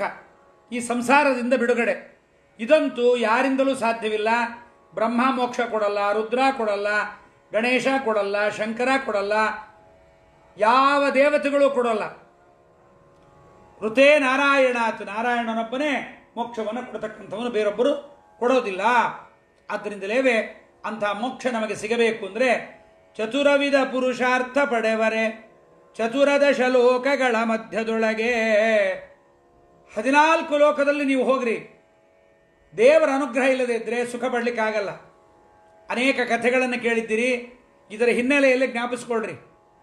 ಇಂದ್ರನಿಗೆ ದೇವರ ಅನುಗ್ರಹ, ಲಕ್ಷ್ಮೀದೇವಿ ಅನುಗ್ರಹ ಕಡಿಮೆ ಆದರೆ ಸ್ವರ್ಗ ಸುಖ ಅವನನ್ನು ಬಿಟ್ಟು ಹೋಗಿಬಿಡುತ್ತೆ. ಬೇಡ, ಇಂದ್ರನ ಸುಖ ಬೇಡ. ಬ್ರಹ್ಮದೇವರ ಮನೆಗೆ ಶ್ರೇಷ್ಠನಾಗಿರ್ತಕ್ಕಂತಹ ಗಂಧರ್ವ ಗಾನವನ್ನು ಕೇಳಲಿಕ್ಕೆ ರೈವತ ರಾಜ ಹೋಗಿದ್ದ. ಮಗಳಿಗೆ ಗಂಡು ಕೇಳಬೇಕು ಅಂತ ಎಲ್ಲ ಮ್ಯಾಟ್ರಿಮೋನಿಯಲ್ಲೆಲ್ಲ ಹುಡುಕಿಬಿಟ್ಟಿದ್ದ. ಗಂಡು ಸಿಗಲಿಲ್ಲ ಮಗಳಿಗೆ ಯೋಗ್ಯವಾದದ್ದು. ಸೃಷ್ಟಿ ಮಾಡಿದ ಬ್ರಹ್ಮನನ್ನೇ ಕೇಳಬೇಡ ಅಂದ್ರೆ ಅವನಂಥ ಪಾರ್ಟಿ ನೋಡ್ರಿ. ದೇವರನ್ನೇ ಕೇಳಿಬಿಡ್ತೀನಿ, ಬ್ರಹ್ಮದೇವರನ್ನೇ ಕೇಳಿಬಿಡ್ತೀನಿ ಅಂತ ಹೋದ. ಕೇಳಲಿಕ್ಕೆ ಹೋದ, ಅಲ್ಲಿ ಗಂಧರ್ವ ಗಾನ ನಡೀತಾ ಇತ್ತು, ಒಳ್ಳೆ ಗಾನ. ಆ ಗಂಧರ್ವ ಗಾನವನ್ನು ಕೇಳಲಿಕ್ಕೆ ಹೋದ ಅವನಿಗೆ ಇರಲಿಲ್ಲ. ಗಂಧರ್ವ ಗಾನ ಕೇಳಲಿಕ್ಕೆ ಹೋದ ಅವನಿಗೆ ಆ ಗಂಧರ್ವ ಗಾನ ಕೇಳಿ ಸುಖ ಪಡುವ ಯೋಗ್ಯತೆ ಅವನಿಗೆ ಆಗಲಿಲ್ಲ. ಏನಾಯ್ತು ಗೊತ್ತಾ? ನಿದ್ದೆ ಬಂದು ಹೋಯ್ತು. ರೇವತ ರಾಜನಿಗೆ ನಿದ್ದೆ ಬಂದು ಹೋಯ್ತು. ನಿದ್ದೆ ಬಂದು ಏನಾಗಿಬಿಟ್ಟ? ಗಾನ ಕೇಳುವಷ್ಟು ಹೊತ್ತು ನಿದ್ದೆ ಬಂದೋಯ್ತು. ಆಮೇಲೆ ಬ್ರಹ್ಮದೇವರು ಬಂದು ನೀರು ಹಾಕಿ ಬಿಸಿದ್ರು, ಹೇಳೋ ಮಾರಾಯ. ಅಂದರೆ ಗಂಧರ್ವ ಗಾನ ಬ್ರಹ್ಮಲೋಕ, ಬ್ರಹ್ಮಲೋಕದಲ್ಲಿದ್ದರೂ ಕೂಡ ಚತುರದಶ ಲೋಕಗಳ ಮಧ್ಯದೊಳು, 14 ಲೋಕಗಳ ಮಧ್ಯದಲ್ಲಿ ದೇವರ ಅನುಗ್ರಹ ಇಲ್ಲದೇ ಇದ್ದರೆ ಒಂದು ತೊಟ್ಟು ಸುಖವೂ ನಮಗೆ ಸಿಗಲ್ಲ. ಸುಖ ಸಿಗಬೇಕಾದ್ರೆ ಭಗವದ್ ಅನುಗ್ರಹವೇ. ಆದ್ದರಿಂದ ಅವನು ಕೇಳಿದ ಸಂಗೀತ ಅವನಿಗೆ ಒಂದೇ ಕ್ಷಣ ಸುಖ ಅಂತಾಯಿತು. ಆದ್ದರಿಂದ ನಾವು ಮಂಗಳ ಗ್ರಹಕ್ಕೆ ಹೋದರೂ ಅಷ್ಟು, ಮಂಗನಂತೆ ಕುಣಿದಾಡಿದ್ರು ಅಷ್ಟೇ, ಏನಾದರೂ ನಮ್ಮ ಹಣೆ ಬರ ಅಷ್ಟೇ. ಸಮುದ್ರದ ಆಳಕ್ಕೆ ಇಳಿಬಹುದು, ಮಂಗಳ ಗ್ರಹದಂಥ ಮೇಲಕ್ಕೆ ಹೋಗ್ಬೋದು, ಆದರೆ ಸುಖ ಅನ್ನೋದಿಲ್ಲ. ನಾವೇ ನಮ್ಮ ಬೆನ್ನನ್ನು ನಾವೇ ತಟ್ಕೊಳ್ಬಹುದು. ನಮಗೆ ಸುಖ ಆಯಿತು, ನಮಗೆ ಸುಖ ಆಯಿತು ಅಂತ ನಾವಾಗಿ ತಿಳ್ಕೊಳ್ಬಹುದು. ಮತ್ತು ಇನ್ನೊಂದು ಹೇಳ್ತಾರೆ, ಏನೋ ನಿಮ್ಮ ಶಾಸ್ತ್ರದಲ್ಲಿ ಇರಲಿಕ್ಕಿಲ್ಲ, ಬೇರೆ ಶಾಸ್ತ್ರದಲ್ಲಿ ಇರ್ಬೋದೇನೋ ಅಂದರೆ ದಾಸರಂತಾರೆ, ಸಕಲ ಶಾಸ್ತ್ರಗಳಲ್ಲಿ ಯಾವುದೇ ಶಾಸ್ತ್ರ ತಗೊಂಬನ್ರಿ, ಧರ್ಮಶಾಸ್ತ್ರ, ಅರ್ಥಶಾಸ್ತ್ರ, ಕಾಮಶಾಸ್ತ್ರ, ಮೋಕ್ಷಶಾಸ್ತ್ರ, ಯಾವ ಶಾಸ್ತ್ರದಲ್ಲಿ ಹುಡುಕಿದರೂ ಕೂಡ ಸಾಧನೆ ಅದನ್ನು ಮಾಡಿದರೆ ಮಾತ್ರ ಸುಖ ಸಿಗತ್ತೆ. ಸಾಧನೆ ಮಾಡಿದವರಿಗೆಲ್ಲ ಸುಖ ಸಿಗತ್ತೆ ಅಂತಿಲ್ಲ, ಭಗವದ್ ಅನುಗ್ರಹ ಇದ್ದರೆ ಮಾತ್ರ ಸುಖ ಸಿಗತ್ತೆ. ಆದ್ದರಿಂದ ವಿಷಯ ಪದಾರ್ಥಗಳು ಅದು ಪಕ್ಕದಲ್ಲಿದ್ದರೂ ಕೂಡ ಅದರಿಂದ ಸುಖ ಸಿಗತ್ತೆ ಅಂತಿಲ್ಲ. ಆದ್ದರಿಂದ ಕಾಮಭೋಗದಿಂದ ಹಸಿವೆ ಇಂಗೋದಿಲ್ಲ. ಆದ್ದರಿಂದ ಕಾಮಶಾಸ್ತ್ರವೂ ಅಷ್ಟೇ, ದುಡ್ಡಿನಿಂದ ಸುಖ ಸಿಗೋದಿಲ್ಲ. ಧರ್ಮಾಚರಣೆ ಮಾಡಿದರೆ ಭಗವದ್ ಅನುಗ್ರಹದಿಂದಲೇ ಸುಖ ಸಿಗಬೇಕು. ದೇವರಿಗೆ ಪ್ರೀತಿಯಾಗುವಂತೆ ಧರ್ಮವನ್ನು ಮಾಡಿದಾಗ ಮಾತ್ರ ಧರ್ಮ ಫಲವನ್ನು ಕೊಡುತ್ತೆ ಹೊರತು ಲೋಕದ ಜನ ನಂಬಲಿ ಅಂತ ಮಾಡಿದರೆ ಆಗೋದಿಲ್ಲ. ಆದ್ದರಿಂದ ಇದನ್ನು ಮುಂದೆ ಜಗನ್ನಾಥದಾಸರು ಬಹಳ ಚೆನ್ನಾಗಿ ಹೇಳ್ತಾರೆ. ಸಕಲ ಶಾಸ್ತ್ರಗಳಲ್ಲಿ ಎನ್ನುವ ಮಾತನ್ನು ಹೇಳಿ ಒಂದು ಬಹಳ ಸುಂದರವಾದ ಮಾತನ್ನು ಹೇಳ್ತಾರೆ. ಸತತ ವಿಷಯೇಂದ್ರಿಯಗಳಲ್ಲಿ ಪ್ರವಿತತನೆನಿಸಿ ರಾಜಿಸುವ, ಇದು ನಮಗೆ ಮುಖ್ಯವಾದದ್ದು ಈ ಶ್ಲೋಕದಲ್ಲಿ. ಜೀವಾಳ ಯಾವುದು ಅಂದರೆ ಇದು, ಸಕಲ ವಿಷಯೇಂದ್ರಿಯಗಳಲ್ಲಿ ಪ್ರವಿತತನೆನಿಸಿ. ನಿಧಾನಕ್ಕೆ ಕೇಳ್ರಿ ವಿಚಾರವನ್ನ. ವಿಷಯಗಳು ಅಂದರೆ ಪದಾರ್ಥಗಳು,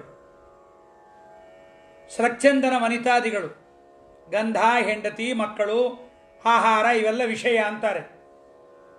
ಅದಕ್ಕೆ ವಿಷಯದ ಸಂಪರ್ಕ, ಯಾವುದರಿಂದ ವಿಷಯಕ್ಕೆ ಇಂದ್ರಿಯದ ಸಂಪರ್ಕ, ಇಂದ್ರಿಯಕ್ಕೆ ಮನಸ್ಸಿನ ಸಂಪರ್ಕ ಆದಾಗಲೇ ಸುಖದ ಅನುಭವ, ದುಃಖದ ಅನುಭವ ಆಗೋದು.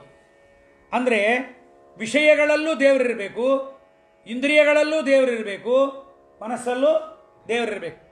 ಮೂರೂ ಕಡೆಯಲ್ಲಿ ಭಗವಂತ ಇದ್ದರೆ ಒಂದರ ಪದಾರ್ಥದ ಅನುಭವ ನಮಗಾಗತ್ತೆ. ಅದಕ್ಕೆ ದಾಸರಂತಾರೆ, ದೇವರು ಮೂರೂ ಕಡೆ ಇರ್ತಾನೆ. ಒಂದು ಕಡೆ ಇಲ್ಲದೆ ಇದ್ದರೂ ಕೂಡ, ಒಂದು ಕಡೆ ದೇವರು ಆಫ್ ಆಗಿಬಿಟ್ರು ಕೂಡ, ಬೆಡ್ ರಿಡನ್ ಆಗಿಬಿಟ್ಟಿರ್ತಾನೆ, ಅನ್ಕಾನ್ಷಿಯಸ್ ಬಂದ್ಬಿಟ್ಟಿರುತ್ತೆ. ಮಕ್ಕಳು ಬರ್ತಾರೆ, ಅಪ್ಪ ಅಪ್ಪ ನಾನು ನಾನು ಅಂತಾರೆ. ನಾವು ಬೀಗರು ಬಂದಿದ್ದೀವಿ. ಹೆಂಡತಿ ಯಾವಾಗ ಯಾವಳ ಮೈ ಸ್ಪರ್ಶ ಆದರೆ ಇವನಿಗೆ ಉದ್ರೇಕವಾಗತ್ತೆ, ಮನಸ್ಸಿಗೆ ಆನಂದ ಆಗತ್ತೆ, ಆ ಹೆಂಡತಿ ಮುಟ್ಟಿದ್ರೆ ಎಚ್ಚರವೇ ಆಗಲ್ಲ. ಯಾಕೆ? ದೇವರು ಅದನ್ನು ಆಫ್ ಮಾಡಿಬಿಟ್ಟಿರ್ತಾನೆ. ವಿಷಯೇಂದ್ರಿಯ ಸನ್ನಿಕರ್ಷವನ್ನು, ಇಂದ್ರಿಯ ಮನಸ್ಸನ್ನಿಕರ್ಷವನ್ನು ಭಗವಂತ ಆಫ್ ಮಾಡಿಬಿಟ್ಟಿರ್ತಾನೆ. ಅಲ್ಲಿ ಸಂಪರ್ಕ ಆಗೋದಿಲ್ಲ. ಆದ್ದರಿಂದ ಆ ವಿಷಯೇಂದ್ರಿಯಗಳಲ್ಲಿ ಪ್ರವಿತತನೆನಿಸಿ, ನಮಗೆ ಒಂದು ಪದಾರ್ಥದಿಂದ ಸುಖ ಆಗತಾ ಇದೆ ಎಂದರೆ ಸ್ವಾಮಿ ಮನಸ್ಸಲ್ಲಿದ್ದು ಇಂದ್ರಿಯಕ್ಕೆ ಸಂಪರ್ಕ, ಇಂದ್ರಿಯದಿಂದ ವಿಷಯಕ್ಕೆ ಸಂಪರ್ಕ ಕೊಡಿಸ್ತಾ ಇದ್ದಾನೆ ಅನ್ನುವುದನ್ನು ವಿಷಯದ ಭೋಗಗಳನ್ನು ಮಾಡುವಾಗ, ಬರೀ ಭೋಗದಲ್ಲ, ದೇವರ ಪೂಜೆ ಮಾಡುವಾಗಲೂ ಇದೇ ಪದ್ಧತಿನೇ. ಸಾಲಿಗ್ರಾಮದಲ್ಲಿ ದೇವರಿದ್ದಾನೆ, ತುಳಸಿ ಗಂಧ ಅಕ್ಷತೆಗಳಲ್ಲಿ ದೇವರಿದ್ದಾನೆ, ನೀರಿನಲ್ಲೂ ದೇವರಿದ್ದಾನೆ, ನಮ್ಮೊಳಗೂ ದೇವರಿದ್ದಾನೆ, ನಮ್ಮ ಇಂದ್ರಿಯಗಳಲ್ಲೂ ದೇವರಿದ್ದಿದೆ. ವಿಭೂತಿ ಸಂಧಿಯ ಮುಖ್ಯ ಪ್ರಾಮುಖ್ಯ ಇದರೊಳಗೆಲ್ಲ ದೇವರಿದ್ದಾನೆ ಎನ್ನುವುದಾಗಿ ತಿಳಿದು ದೇವರಿಗೆ ಸಮರ್ಪಣೆ ಮಾಡುವುದೇ ಪೂಜೆ. ಆದ್ದರಿಂದ ಯಾವತ್ತೂ ಕೂಡ ವಿಷಯಗಳಲ್ಲಿದ್ದ ಭಗವಂತ, ಇಂದ್ರಿಯಗಳಲ್ಲಿದ್ದ ಭಗವಂತ, ಮನಸ್ಸಿನಲ್ಲಿದ್ದ ಭಗವಂತ, ನಮ್ಮೊಳಗಿರುವ ಭಗವಂತ, ಅವನು ವ್ಯಾಪ್ತವಾದ ಭಗವಂತನ ಅನುಗ್ರಹ ತಪ್ಪಿದರೂ ಸುಖ ಇಲ್ಲ, ಇಂದ್ರಿಯ ವ್ಯಾಪ್ತ ಭಗವದ್ರೂಪದ ಅನುಗ್ರಹ ತಪ್ಪಿದರೂ ಸುಖ ಇಲ್ಲ, ತೃಪ್ತಿ ಇಲ್ಲ. ಅದಕ್ಕೆ ಎರಡನ್ನ ಸೇರಿಸಬೇಕು. ವಿಷಯೇಂದ್ರಿಯಗಳಲ್ಲಿರುವ ಭಗವದ್ರೂಪ, ಇಂದ್ರಿಯ ಮನಸ್ಸಲ್ಲಿರುವ ಭಗವದ್ರೂಪ ಎರಡೂ ಸೇರಲ್ಲ ನಮಗೆ. ಆದರೆ ನಮಗೆ ಯಾವ್ದು ಸೇರತ್ತೆ ಗೊತ್ತಾ? ವಿಷಯೇಂದ್ರಿಯ ಮನಸ್ಸು ಮಾತ್ರ ಸೇರತ್ತೆ. ವಿಷಯ, ಇಂದ್ರಿಯ, ಮನಸ್ಸು ಮೂರು ಸೇರತ್ತೆ. ಮೂರರ ಒಳಗಿರುವ ದೇವರ ರೂಪವನ್ನು ಸೇರಿಸಲ್ಲ ನಾವು. ಇಲ್ಲೇ ಮರ್ತೋಗ್ಬಿಡೋದು. ಊಟಕ್ಕೆ ಕರೆದಿಯಾರೆ ಅಂತ ಮನಸ್ಸಲ್ಲಿರುತ್ತೆ. ಅಡುಗೆ ಮನೆಗೆ ಹೋಗಿ ನೋಡಿ ವಿಷಯವನ್ನು ನೋಡ್ತೀವಿ. ಓ ಇಂಥ ಅಡುಗೆ ಮಾಡಿಸ್ಯಾರೆ ಅಂತ ಕಣ್ಣುಗಳಿಂದ ನೋಡ್ತೀವಿ. ಮನಸ್ಸು, ಇಂದ್ರಿಯ, ವಿಷಯ ಮೂರು ಸೇರ್ತು. ಇದು ಮೂರರೊಳಗೂ ದೇವರಿದ್ದಾನೆ ಅನ್ನುವ ಅನುಸಂಧಾನ ಮರ್ತೋಗಿಬಿಡ್ತೇವೆ. ಆದ್ದರಿಂದ ಆ ವಿಷಯೇಂದ್ರಿಯಗಳು ಸೇರಿದಾಗ ಅಲ್ಲಿರುವ ದೇವರನ್ನು ನಾವು ಮರೆತು ಬಿಡ್ತೀವಿ. ಎಂಥ ಟಾಪಿಕ್ ನೋಡ್ರಿ. ವಿಷಯೇಂದ್ರಿಯಗಳು ಸೇರಿದಾಗ ದೇವರನ್ನು ಮರೆತು ಬಿಡ್ತೀವಿ. ಆದರೆ ವಿಷಯೇಂದ್ರಿಯಗಳ ಮೇಲನೆಯೇ ಅಧ್ಯಾತ್ಮ ಯಜ್ಞ ಅಲ್ಲ. ದಾಸರು ಅದನ್ನೇ ಹೇಳ್ತಾರೆ. ಇದೇ ದೊಡ್ಡ ಪೂಜೆ ಅಲ್ಲ. ಆದರೆ ಭಗವದ್ಗೀತೆ ಏನು ಹೇಳ್ತಾ ಇದೆ ಅಂದರೆ, ವ್ಯಾಪ್ತನಾದ ಭಗವದ್ರೂಪ ಆ ವಿಷಯೇಂದ್ರಿಯಗಳ ಸನ್ನಿಕರ್ಷದಿಂದ ಬರುವ ಸುಖವನ್ನು ದೇವರಿಗೆ ಸಮರ್ಪಣೆ ಮಾಡಬೇಕು. ಏನು ಕಷ್ಟ, ದೇವರೇನು ಕಿತ್ಕೊಂಡು ಹೋಗಲ್ಲ. ಪರಮಾತ್ಮ ಏನು ನಮ್ಮಿಂದ ಅದನ್ನು ಕಿತ್ಕೊಂಡು ಹೋಗಲ್ಲ, ನಮಗೇ ಕೊಡ್ತಾ ಇದ್ದಾನೆ. ಆದ್ದರಿಂದ ಸ್ವರಮಣನಾದ ಭಗವಂತ ವಿಷಯೇಂದ್ರಿಯ ಸನ್ನಿಕರ್ಷ ಮನಸ್ಸಿಗೆ ಆನಂದ ಆದರೆ ಯಾವುದೋ ಒಂದು ವಿಷಯ ತುಂಬ ದಿವಸದಿಂದ ಕೇಳಿರಲ್ಲ, ಕೇಳಿದ್ರೆ ಮನಸ್ಸು ಸಮಾಧಾನ ಆಗತ್ತೆ. ಯಾವುದೋ ಒಂದು ವಿಷಯ ಸಮಾಧಾನ ಆಗತ್ತೆ ಅಂತ ತಿಳ್ಕೊಂಬಕ್ಕೆ ಹೋದರೆ ಸಮಾಧಾನ ಆಗಲ್ಲ.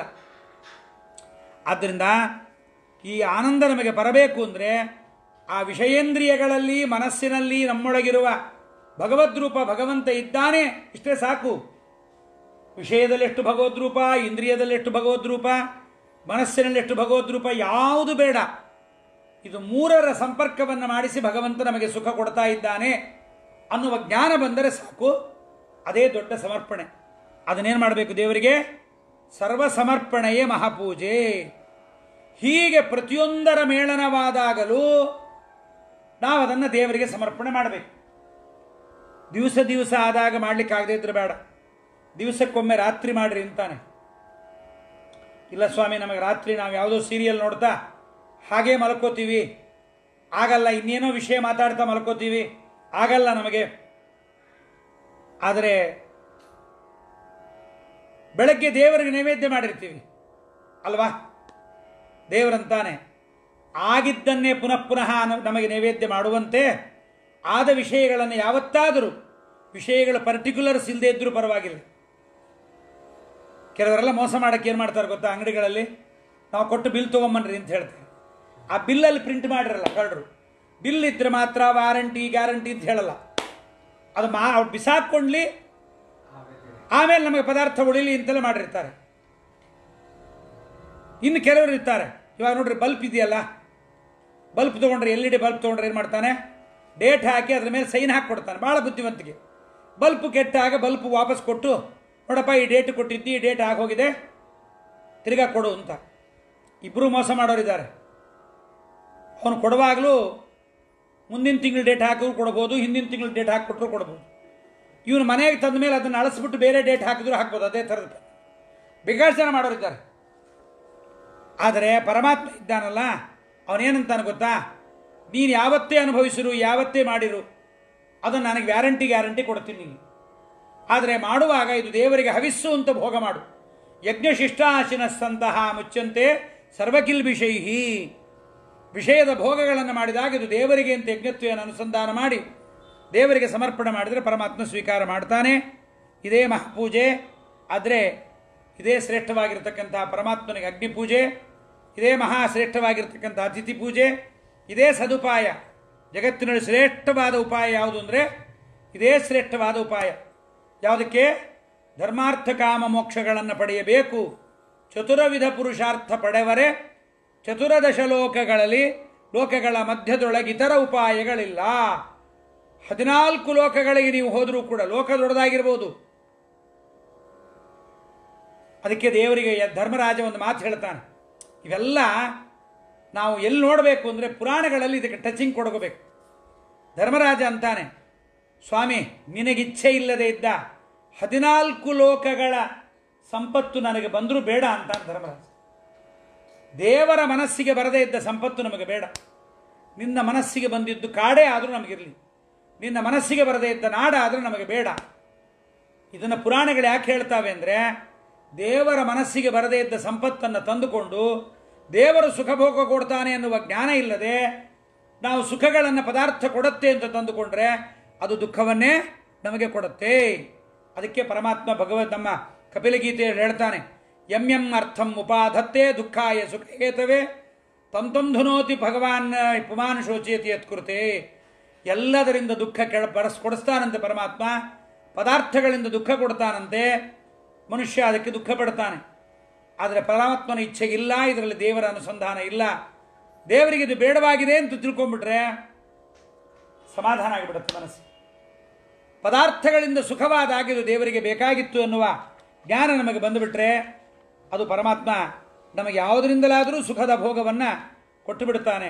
ಆದ್ದರಿಂದ ಧ್ಯಾಯತೋ ವಿಷಯಾನ್ ಪುಂಸಃ ಸಂಗಸ್ತೇಷೂಪಜಾಯತೆ ಬುದ್ಧಿನಾಶಾತ್ ಪ್ರಣಶ್ಯತಿ ಅಂತ ದೇವರಿಗೆ ಸಮರ್ಪಣೆ ಆಗದೆ ಪದಾರ್ಥಗಳ ಕಾಮಗಳ ಭೋಗಗಳ ಮೇಲ್ಗಡೆ ನಾವು ಹೋದರೆ ಕೊನೆಗೆ ಬುದ್ಧಿ ಕೆಟ್ಟವರಾಗುತ್ತೀವಿ, ಹಾಳಾಗಬೇಕಾಗತ್ತೆ.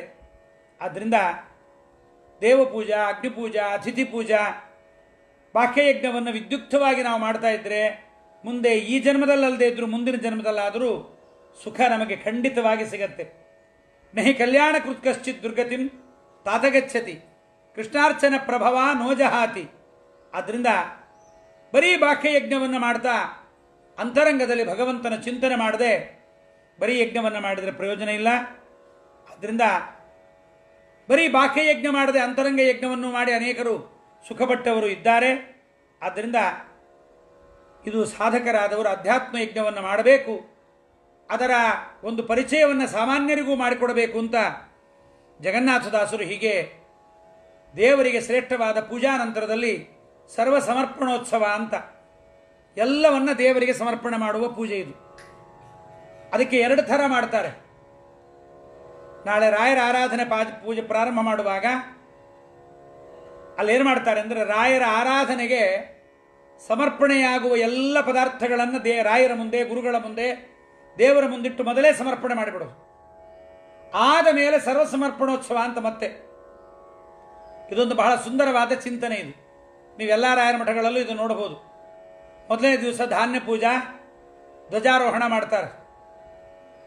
ಎಲ್ಲ ಧಾನ್ಯಗಳನ್ನು ರಾಯರ ಅಂತರ್ಯಾಮಿಯಾದ ವಾಯುದೇವರಿಗೆ, ಸೀತಾಪತಿ ರಾಮಚಂದ್ರ ದೇವರಿಗೆ, ಇದನ್ನೆಲ್ಲ ಸ್ವಾಮಿ ಬ್ರಾಹ್ಮಣರ, ಜ್ಞಾನಿಗಳ, ಭಗವದ್ಭಕ್ತರ, ನಿನ್ನ ಅಂತರಂಗದಲ್ಲಿರುವ ಭಗವಂತನಿಗೆ ಅರ್ಪಣೆ ಮಾಡಲಿಕ್ಕೆ ಇಡ್ತಾ ಇದ್ದೀವಿ ಅಂತ ಇದೆಲ್ಲ ದೇವರಿಗಾಗಿ ಅಂತ ಅಲ್ವಾ. ನಾವೇನು ಮಾಡ್ತೀವಿ, ಬಂಗಾರ ತಂದು ಕೂಡಲೇ ದೇವ್ರ ಮುಂದಿಟ್ಟು ನಮಸ್ಕಾರ ಮಾಡಲ್ಲ. ಮಾಡ್ಬೋದಲ್ಲ, ತಂದು ಕೂಡಲೇ ಮಾಡಲ್ಲ, ಅದನ್ನು ಬೀರುಳ್ಳಿ ಇಟ್ಬಿಡ್ತೀವಿ. ದೇವರಿಗೆ ಸಮರ್ಪಣೆ ಮಾಡಿ ಬೀರುಳ್ಳಿಟ್ರೆ ನೋ ಪ್ರಾಬ್ಲಮ್. ಹಾಗೆ ವಸ್ತ್ರ, ಧಾನ್ಯ, ದವಸ, ನಮ್ಮಲ್ಲಿ ಒಂದು ಪದ್ಧತಿ ಇದೆ. ಹೊಸ ಅಕ್ಕಿಯ ಮೂಟೆಯನ್ನು ಬಿಚ್ಚುವ ದಿವಸ ಶ್ರಾದ್ದ ಮಾಡುವನ್ನತ್ತೆ ಪಿತೃಕಲ್ಪದಲ್ಲಿ. ಮೊದಲು ಆ ಪಿತೃಗಳಿಗೆ ಸಮರ್ಪಣೆ ಮಾಡಿ ನೀ ತಿನ್ನು, ನಿನಗೆ ಒಳ್ಳೇದಾಗತ್ತೆ ಅಂತಾರೆ.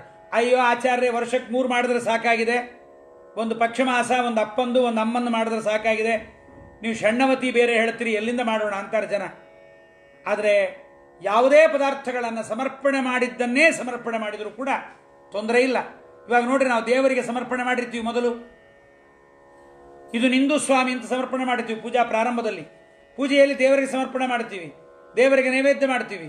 ಊಟ ಮಾಡುವಾಗ ಪುನಃ ನಮ್ಮ ನಾಲಿಗೆಯನ್ನೇ ಅಗ್ನಿಯನ್ನಾಗಿ ಮಾಡಿ, ನಮ್ಮ ಕೈಗಳನ್ನೇ ಸಮಿತ್ತು, ನಮ್ಮ ಕೈಗಳನ್ನೇ ಸುರುವಗಳನ್ನಾಗಿ ಮಾಡಿ ದೇವರಿಗೆ ಪುನಃ ಆಹುತಿಯನ್ನು ಹಾಕ್ತೀವಿ. ಪಂಚಾಗ್ನಿಗಳಲ್ಲಿ ಹೋಮವನ್ನು ಮಾಡ್ತೇವೆ. ಇದೇನು ತಪ್ಪಿಲ್ಲ.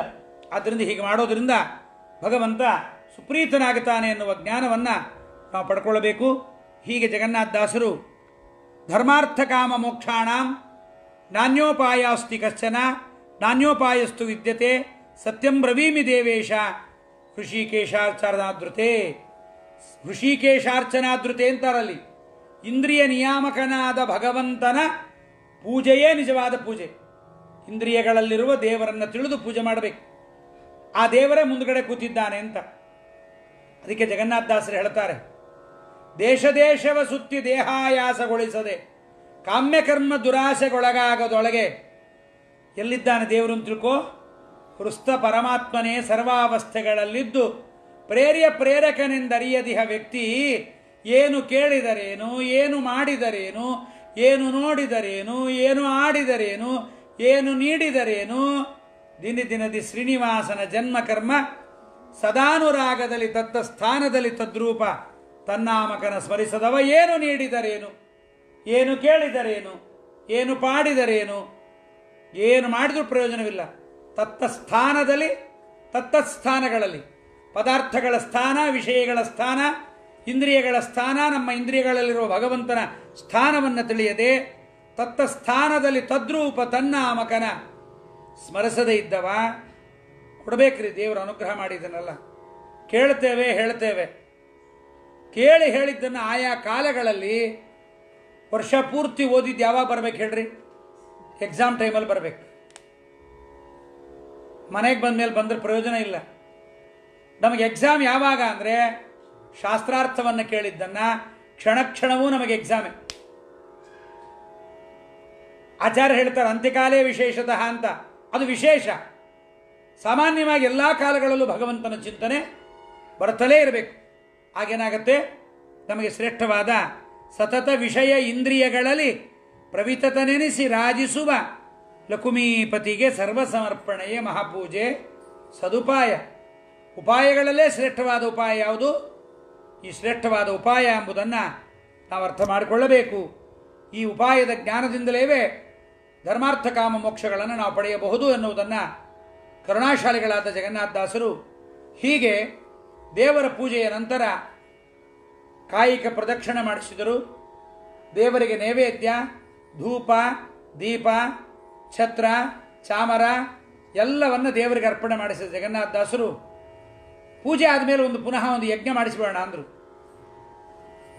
ವೈಷ್ಣದೇವ ಎಲ್ಲ ಮಾಡ್ತೀವಲ್ಲ, ಅದೊಂದು ಯಜ್ಞ. ಆ ಯಜ್ಞ ಅಧಿಭೂತದಲ್ಲಾಗತ್ತೆ. ಅಧಿಭೂತದಲ್ಲಿ ಹೊರಗಿರುವ ಪಂಚಭೂತಗಳ ಪದಾರ್ಥದಿಂದ ದಾಸರೇನು ಮಾಡ್ತಾರೆ? ವಿಭೂತಿ ಸಂಧಿ ಎಲ್ಲ ಬರೀ ಅಧ್ಯಾತ್ಮವೇ.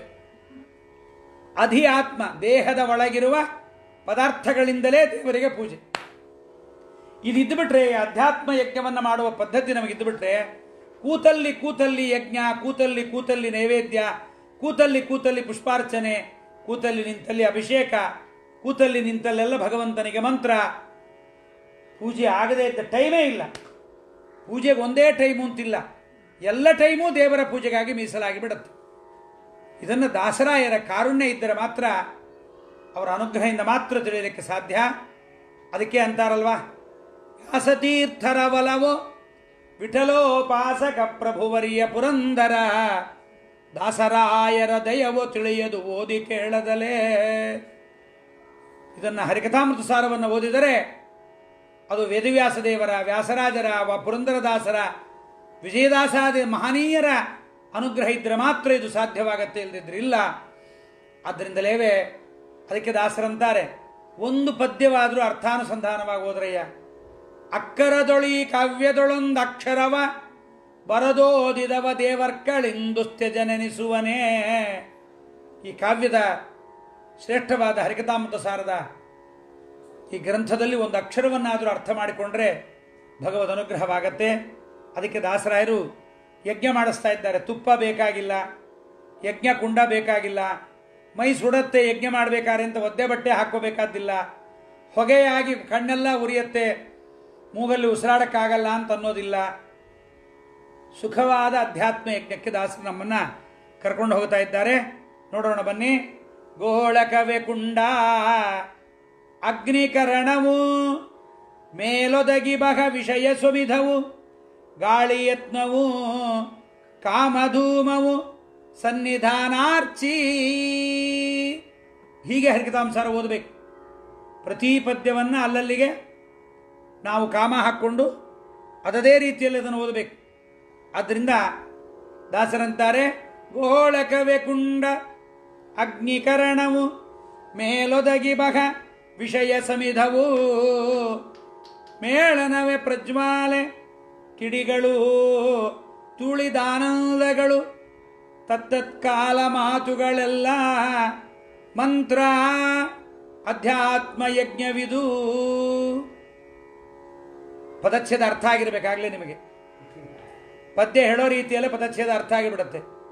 ಗೋಳಕವೇ ಕುಂಡ, ಗೋಳಕವೇ ಕುಂಡ, ಅಗ್ನಿ ಕರಣವು ಮೇಲೊದಗಿ ಬಹ ವಿಷಯ ಸಮಿಧವು. ಇಷ್ಟು ಸರಳವಾಗಿ ಕನ್ನಡದಲ್ಲಿ ಪದ್ಯ ಯಾರು ಮಾಡಲಿಲ್ಲರಿ. ರನ್ನ ಪಂಪ ಎಲ್ಲ ಹಳೆಗನ್ನಡದಲ್ಲಿ ಮಾಡಿಟ್ರು. ಡಿಕ್ಷನರಿ ಪಕ್ಕದಲ್ಲಿ ಇಟ್ಕೊಂಡೇ ನಾವು ಓದಬೇಕು. ಮತ್ತು ಇಂಥ ವೈರಾಗ್ಯದ ಇಂಥ ಪ್ರಮೇಯಭರಿತವಾದ ಕಾವ್ಯವನ್ನು ಮಾಡಲಿಲ್ಲ.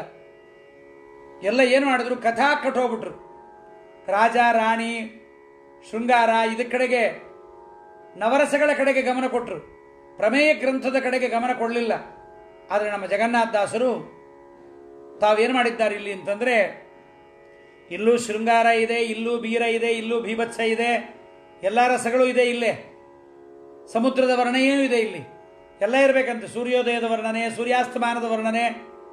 ಹರಿಕಥಾಮೃತಸಾರದಲ್ಲಿ 14 ವರ್ಣನೆಗಳಿದೆ. 14 ಬಗೆಯ ವರ್ಣನೆ ಇದ್ರೆ ಮಹಾಕಾವ್ಯ ಅಂತ. 900 ಪದ್ಯಗಳಲ್ಲಿ ಮಹಾಕಾವ್ಯ ಮಾಡಿದ್ದಾರೆ ಅಂದರೆ ಏನು ಆಶ್ಚರ್ಯ ಜಗನ್ನಾಥದಾಸರದು. ಶೃಂಗಾರ ಅಂತೂ ಬಹಳ ಚೆನ್ನಾಗಿ ಮಾಡಿದ್ದಾರೆ. 2ನೇ ಸಂಧಿಯಲ್ಲೇ ಹೇಳಿಬಿಟ್ರು, ಹಿಂದೆ ಗೌರೀಧವನ ಮೋಹಿಸಿ ಕಡಿಸಿ ಉಳಿಸಿದ ಇವನ ಮಾಯವ ಗೆಲುವನ ಅವನು ಈ ಜಗತ್ರೆಯದು. ಇದಕ್ಕಿಂತ ಶೃಂಗಾರ ಬೇಕಾ? ಅದು ಹೆಣ್ಣು ವೇಷ ಹಾಕ್ಕೊಂಡು ಗಂಡು ಅಂತ ಗೊತ್ತು, ಗ್ರೀನ್ ರೂಮಲ್ಲಿ ಅಲಂಕಾರ ಮಾಡ್ಕೊಂಡು ಹೋಗಿ ನೋಡ್ಕೊಂಡು ಬಂದಿದ್ದಾನೆ ರುದ್ರದೇವರು. ಆದರೂ ಟೋಪಿ ಬಿದ್ದು ಹೋಗ್ಬಿಟ್ಟ. ಸಮುದ್ರದ ವರ್ಣನೆಯೂ ಇದೆ ಇದರೊಳಗಡೆ. ಎಂದಿಗಾ ಆದರೂ ವೃಷ್ಟಿಯಿಂದ ಸಿಂಧು ವೃದ್ಧಿಯ ನೈದುವುದೇ. ಮತ್ತೆ ಇನ್ನೊಂದು ಕಡೆ ಹೇಳ್ತಾರೆ ನೋಡ್ರಿ, ತ್ರಿದಿವ ತರುಮಣಿ ಧೇನುಗಳಿಗಾಸ್ಪದ ನೆನೆಸುವ ತ್ರಿದಶಾಲಯಾಬ್ಧಿಗೆ ಬದರಣಂದದಲೊಪ್ಪು ತಿಪ್ಪ ಉಪೇಂದ್ರ ಚಂದ್ರಮನ. ಸೂರ್ಯನ ವರ್ಣನೆ ಇದೆ, ಚಂದ್ರನ ವರ್ಣನೆ ಇದೆ, ಋತುಗಳ ವರ್ಣನೆ ಇದೆ, ಸಂವತ್ಸರಗಳ ವರ್ಣನೆ ಇದೆ. ಹರಿಕಥಾಮೃತಸಾರದಲ್ಲಿ ಇಲ್ಲದೇ ಇದ್ದ ಮಾತುಗಳೇ ಇಲ್ಲ. ಆದ್ದರಿಂದ ಗೋಳಕವೇ ಕುಂಡ, ಅಗ್ನಿ ಕರಣವು, ಮೇಲೊದಿಗೆ ಬಹ ವಿಷಯ ಸಮಿಧವು, ಗಾಳಿ ಯತ್ನವು. ಗಾಳಿ ಅಂತನಬಾರದು, ಮಹಾಕ್ಷರವನ್ನು ಹೇಳಬಾರದು, ಗಾಳಿ ಅನ್ಬೇಕು. ಅದು ಯಾಕೋ ಎಲ್ಲರಿಗೂ ಗಾಳಿ ಗಾಳಿ ಅಂತ, ಅದು ಗಾಳಿ ಹೊಕ್ಕೊಂಡ್ಬಿಟ್ಟಿರುತ್ತೆ. ಗಾಳಿ ಅಂತ ಸಣ್ಣ ಗಾ ಬರಬೇಕು. ಘಂಟೆ ಅಂತ ತೊಗೊಂಬಂದು ಗಾಳಿಗೆ ಹಾಕಬಾರ್ದು, ಅದು ಘಂಟೆ ದೊಡ್ಡ ಅಕ್ಷರವೇ. ಆದ್ದರಿಂದ ಗಾಳಿ ಯತ್ನವು, ಕಾಮ ಧೂಮವು, ಸನ್ನಿಧಾನ ಅರ್ಚಿ, ಮೇಳನವೇ ಪ್ರಜ್ವಾಳೆ, ಕಿಡಿಗಳು, ತೂಳಿದ ಆನಂದಗಳು, ತತ್ತತ್ ತತ್ ತತ್ ಕಾಲ, ಮಾತುಗಳೆಲ್ಲ ಮಂತ್ರ, ಅಧ್ಯಾತ್ಮ ಯಜ್ಞವಿದು ಪದಚ್ಛೇದ. ನೋಡ್ರಿ, ಇಲ್ಲಿ ನೆಲ ತೊಡಬೇಕಾಗಿಲ್ಲ, ಸಮಿತ್ತು ತರಬೇಕಾಗಿಲ್ಲ. ಇಂಥ ಯಜ್ಞವನ್ನು ದಾಸರು ಮುಂದೆ ಪಂಚಮಹಾಯಜ್ಞ ಸಂಧಿಯಲ್ಲಿ ತುಂಬ ದೊಡ್ಡ ದೊಡ್ಡ ಯಜ್ಞಗಳನ್ನು, ಅಧ್ಯಾತ್ಮ ಯಜ್ಞಗಳನ್ನು ಹೇಳಿಕೊಡ್ತಾರೆ. ಅದಕ್ಕೆ ಪ್ರಿಪರೇಷನ್ ಇದು, ಅದರ ಪ್ರಿಪರೇಷನ್ನೇ ಇಲ್ಲಿ ಮಾಡ್ತಾ ಇದ್ದಾರೆ ದಾಸರಾಯರು. ಇಂದ್ರಿಯಗಳಿರ್ತಾ ಇದೆಯಲ್ಲ, ನಮ್ಮ ಇಂದ್ರಿಯಗಳ ಗೋಳಕ ಇದೆಯಲ್ಲ, ಅಂದರೆ ಕಣ್ಣು ಜಾಗ, ಕಣ್ಣು ಇಂದ್ರಿಯ ಇರುವ, ರೂಪ ಎಂಬತಕ್ಕಂಥ ಇಂದ್ರಿಯ ಇರುವ ಜಾಗ, ಕಿವಿ, ಬಾಯಿ, ಮೂಗುಗಳು, ಈ ಎಲ್ಲ ನವದ್ವಾರಗಳು ಕೂಡ ಗೋಳಕವೇ ಕುಂಡ. ಈ ಗೋಳಕಗಳೇ ಏನಾಗಿವೆ? ಕುಂಡ ಆಗಿದೆ. ಯಜ್ಞ ಮಾಡತಕ್ಕಂಥ ಕುಂಡ ಇದು, ಹಳ್ಳ. ಅದಕ್ಕೆ ಅಗ್ನಿ ಯಾವುದಪ್ಪ? ಕರಣಗಳು ಅಗ್ನಿ, ಪಂಚಜ್ಞಾನೇಂದ್ರಿಯ ಪಂಚಕರ್ಮೇಂದ್ರಿಯಗಳು ಅಗ್ನಿ ಆಗಬೇಕು.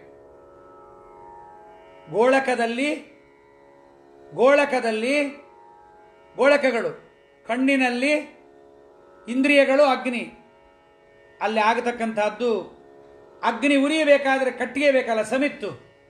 ಯಾವುದಪ್ಪ ಅಂದರೆ ಮೇಲೊದಗಿ ಬಗ ವಿಷಯ ಸಮಿಧೆ. ಪದಾರ್ಥಗಳು ನಮಗೆ ಮೇಳನವಾಗತ್ತಲ್ಲ, ಒದಗಿ ಬರ್ತಾವಲ್ಲ ಮನೆಗೆ, ಅಕ್ಕಿ, ಬೇಳೆ, ಬೆಲ್ಲ, ತೆಂಗಿನಕಾಯಿ, ಹೆಂಡತಿ, ಮಕ್ಕಳು, ಬೀಗರು, ಬಂಧುಗಳು, ಬಾಂಧವರು, ರೋಗ, ರುಜಿನ, ಸುಖ, ದುಃಖ. ಮೇಲೊದಗಿ ಬಹ ವಿಷಯ, ಅದಕ್ಕೆ ವಿಷಯ ಅಂದರು. ವಿಷಯ ಸುಖ ದುಃಖಾತ್ಮಕವಾಗಿರುತ್ತೆ. ಮೇಲೊದಗಿ ಬಹ ವಿಷಯ ಸಮಿಧೆ. ಅದು ಸಮಿತ್ ಹಾಕಿದ ಮೇಲೆ ಉರಿಬೇಕಾರೆ ಸ್ವಲ್ಪ ಗಾಳಿ ಹಾಕಬೇಕಲ್ಲ. ಯತ್ನವು ಗಾಳಿ, ಧೂಮ ಹೊಗೆ ಬರಬೇಕಲ್ಲ. ಯಾವುದು? ಕಾಮಧೂಮ, ಸನ್ನಿಧಾನಾರ್ಚಿ.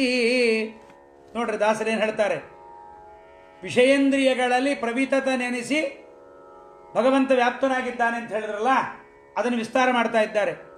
ವಿಷಯೇಂದ್ರಿಯಗಳಲ್ಲಿ ಮಾತ್ರ ದೇವರಲ್ಲ, ವಿಷಯೇಂದ್ರಿಯಗಳ ಮೇಲನಗಳಲ್ಲಿ, ಅದರಿಂದ ಆಗತಕ್ಕಂಥ ಆನಂದಗಳಲ್ಲಿ, ಆ ಆನಂದವಾಗುವಾಗ ನಾವು ಆಡುವ ಮಾತುಗಳಲ್ಲಿ ಭಗವಂತನ ವಿವಿಧ ವಿಧವಾದ ವಿಭೂತಿ ರೂಪಗಳಿವೆ ಎಂಬತಕ್ಕಂಥದ್ದನ್ನು ನಾವು ತಿಳಿಯಬೇಕು. ಬಾಹ್ಯ ಯಜ್ಞ ಮಾಡುವಾಗ ಅಗ್ನಿಕುಂಡವನ್ನು ಒಂದು ಮಾಡ್ತೀವಲ್ವ ಬಾಹ್ಯ ಯಜ್ಞದಲ್ಲಿ, ಅಲ್ಲೇ ಇರತಕ್ಕಂಥದ್ದೇ ಇಲ್ಲಿ ಅಗ್ನಿ, ಸಮಿಧು, ಗಾಳಿ, ಧೂಮ, ಅರ್ಚಿ, ಜ್ವಾಲೆ, ಕಿಡಿಗಳು, ಮಂತ್ರಗಳು, ಅದನ್ನೇ ಮನಸ್ಸಲ್ಲಿ ಕಲ್ಪನೆ ಮಾಡಿಕೊಂಡು ಅಧ್ಯಾತ್ಮ ಯಜ್ಞವನ್ನು ಗೋಳಕ, ಇಂದ್ರಿಯ, ವಿಷಯ, ಯತ್ನ, ಕಾಮ, ಸನ್ನಿಧಾನ, ಮೇಳನ, ಆನಂದ, ಮಾತುಗಳು, ಇದು ಬಾಕಿ ಯಜ್ಞ ಕ್ರಿಯೆಗಳಿದ್ದಂತೆ ಯಜ್ಞ ನಾಮಕನಾಗಿ ದೇವರೇ ಇದ್ದಾನೆ. ಯಜ್ಞ ಅಂದರೆ ಅನೇಕರಿಗೆ ಗೊತ್ತಿಲ್ಲ. ನಮ್ಮಲ್ಲಿ ಯಜ್ಞ ಅನ್ನುವ ಹೆಸರು ದೇವರದು. ಅದಕ್ಕೆ ವಿಶ್ವಾಸರಾಮದಲ್ಲಿ ಏನಂತಾರೆ? ಯಜ್ಞೋ ಯಜ್ಞಪತಿರ್ಯಜ್ವ ಯಜ್ಞಾಂಗೋ ಯಜ್ಞವಾಹನ ಯಜ್ಞಭೃದ್ಯಜ್ಞಭೃದ್ಯಗ್ನಿ ಯಜ್ಞಭೃದ್ಯಜ್ಞ ಸಾಧನ ಯಜ್ಞಾಂತಕೃದ್ಯಜ್ಞಗುಹ್ಯಂ ಅನ್ನಂ ಅನ್ನಾದಯೇವಚ. ದೇವರಿಗೆ ಏನಾಗಿದ್ದಾನೆ? ಅವನಿಗೆ ಯಜ್ಞ ಅಂತ. ಆದ್ದರಿಂದ ಯಜ್ಞ ಎಂಬತಕ್ಕಂಥ ಭಗವಂತ ಇದ್ದಾನೆ. ಅದರಂತೆ ಅದೇ ಯಜ್ಞ ಎಂಬತಕ್ಕಂಥ ರೂಪ ಅಧ್ಯಾತ್ಮ ಯಜ್ಞದಲ್ಲೂ ಇರೋದರಿಂದ ಅದು ಯಜ್ಞ ಅನ್ನತನಿಸತ್ತೆ. ಈ ಎರಡೂ ಯಜ್ಞದಲ್ಲಿರ್ತಕ್ಕಂತಹ ಭಗವಂತ ಒಬ್ಬನೇ ಆಗಿದ್ದಾನೆ, ಪರಮಾತ್ಮ. ಆದ್ದರಿಂದ ಪರಮಾತ್ಮ ತನ್ನ ಸ್ವರೂಪಭೂತವಾದ ಆನಂದಾದಿಗಳನ್ನು ಹವಿಸ್ಸು ಅಗ್ನಿರೂಪನಾಗಿ ತಾನೇ ಪರಮಾತ್ಮ ತಾನೇ ಇರ್ತಾನೆ. ಹವಿಸ್ಸಲ್ಲೂ ತಾನೇ ಇರ್ತಾನೆ, ಅಗ್ನಿಯಲ್ಲೂ ತಾನೇ ಇರ್ತಾನೆ. ಅಂತಹ ಪರಮಾತ್ಮ ಸ್ವರಮಣನಾಗಿದ್ದರೂ ಕೂಡ ಬಾಹ್ಯಯಜ್ಞದಲ್ಲಿದ್ದಂತೆ ನಮ್ಮ ವಿಷಯ ಭೋಗಗಳಲ್ಲಿ ಯಜ್ಞಕ್ರಿಯೆಗಳಲ್ಲಿದ್ದು ತಾನೇ ಲೀಲೆಯನ್ನು ನಡೆಸ್ತಾನೆ. ಇದು ನಿತ್ಯ ನಡೀತಾ ಇರುತ್ತೆ. ಕೆಲವರು ಯಜ್ಞ ಮಾಡ್ತಾರೆ, ಕೆಲವರು ಮಾಡಲ್ಲ. ತಿಳಿದವರು ಕೆಲವು ದಿವಸ ಮಾಡಲ್ಲ, ಕೆಲವು ದಿವಸ ಏನು ಎಷ್ಟೋ ದಿವಸ ಮಾಡಲ್ಲ. ಸುಮ್ಮನೆ ಪ್ರಾಣಿಗಳು ತಿಂದಂಗೆ ತಿಂದು ಬರ್ತಾ ಇರ್ತೀವಿ. ಎಲ್ಲ ಕಡೆ ಬರೀ ತಿನ್ನೋದೇ ಅಲ್ಲ, ನೋಡೋದು, ಮಾತಾಡೋದು, ಮೇಳನ, ತತ್ತತ್ಕಾಲಗಳ ಮಾತುಗಳು. ಅಂದರೆ ಮನುಷ್ಯನಿಗೆ ಲೌಕಿಕ ಮಾತಾಡಲಿಕ್ಕೆ ಸಮಯವೇ ಇಲ್ಲ. ಇಲ್ಲಿ ಎಲ್ಲ ಮಾತುಗಳು ಏನಾಗಬೇಕು? ಪರಮಾತ್ಮನ ಮಾತಾಡಬೇಕು.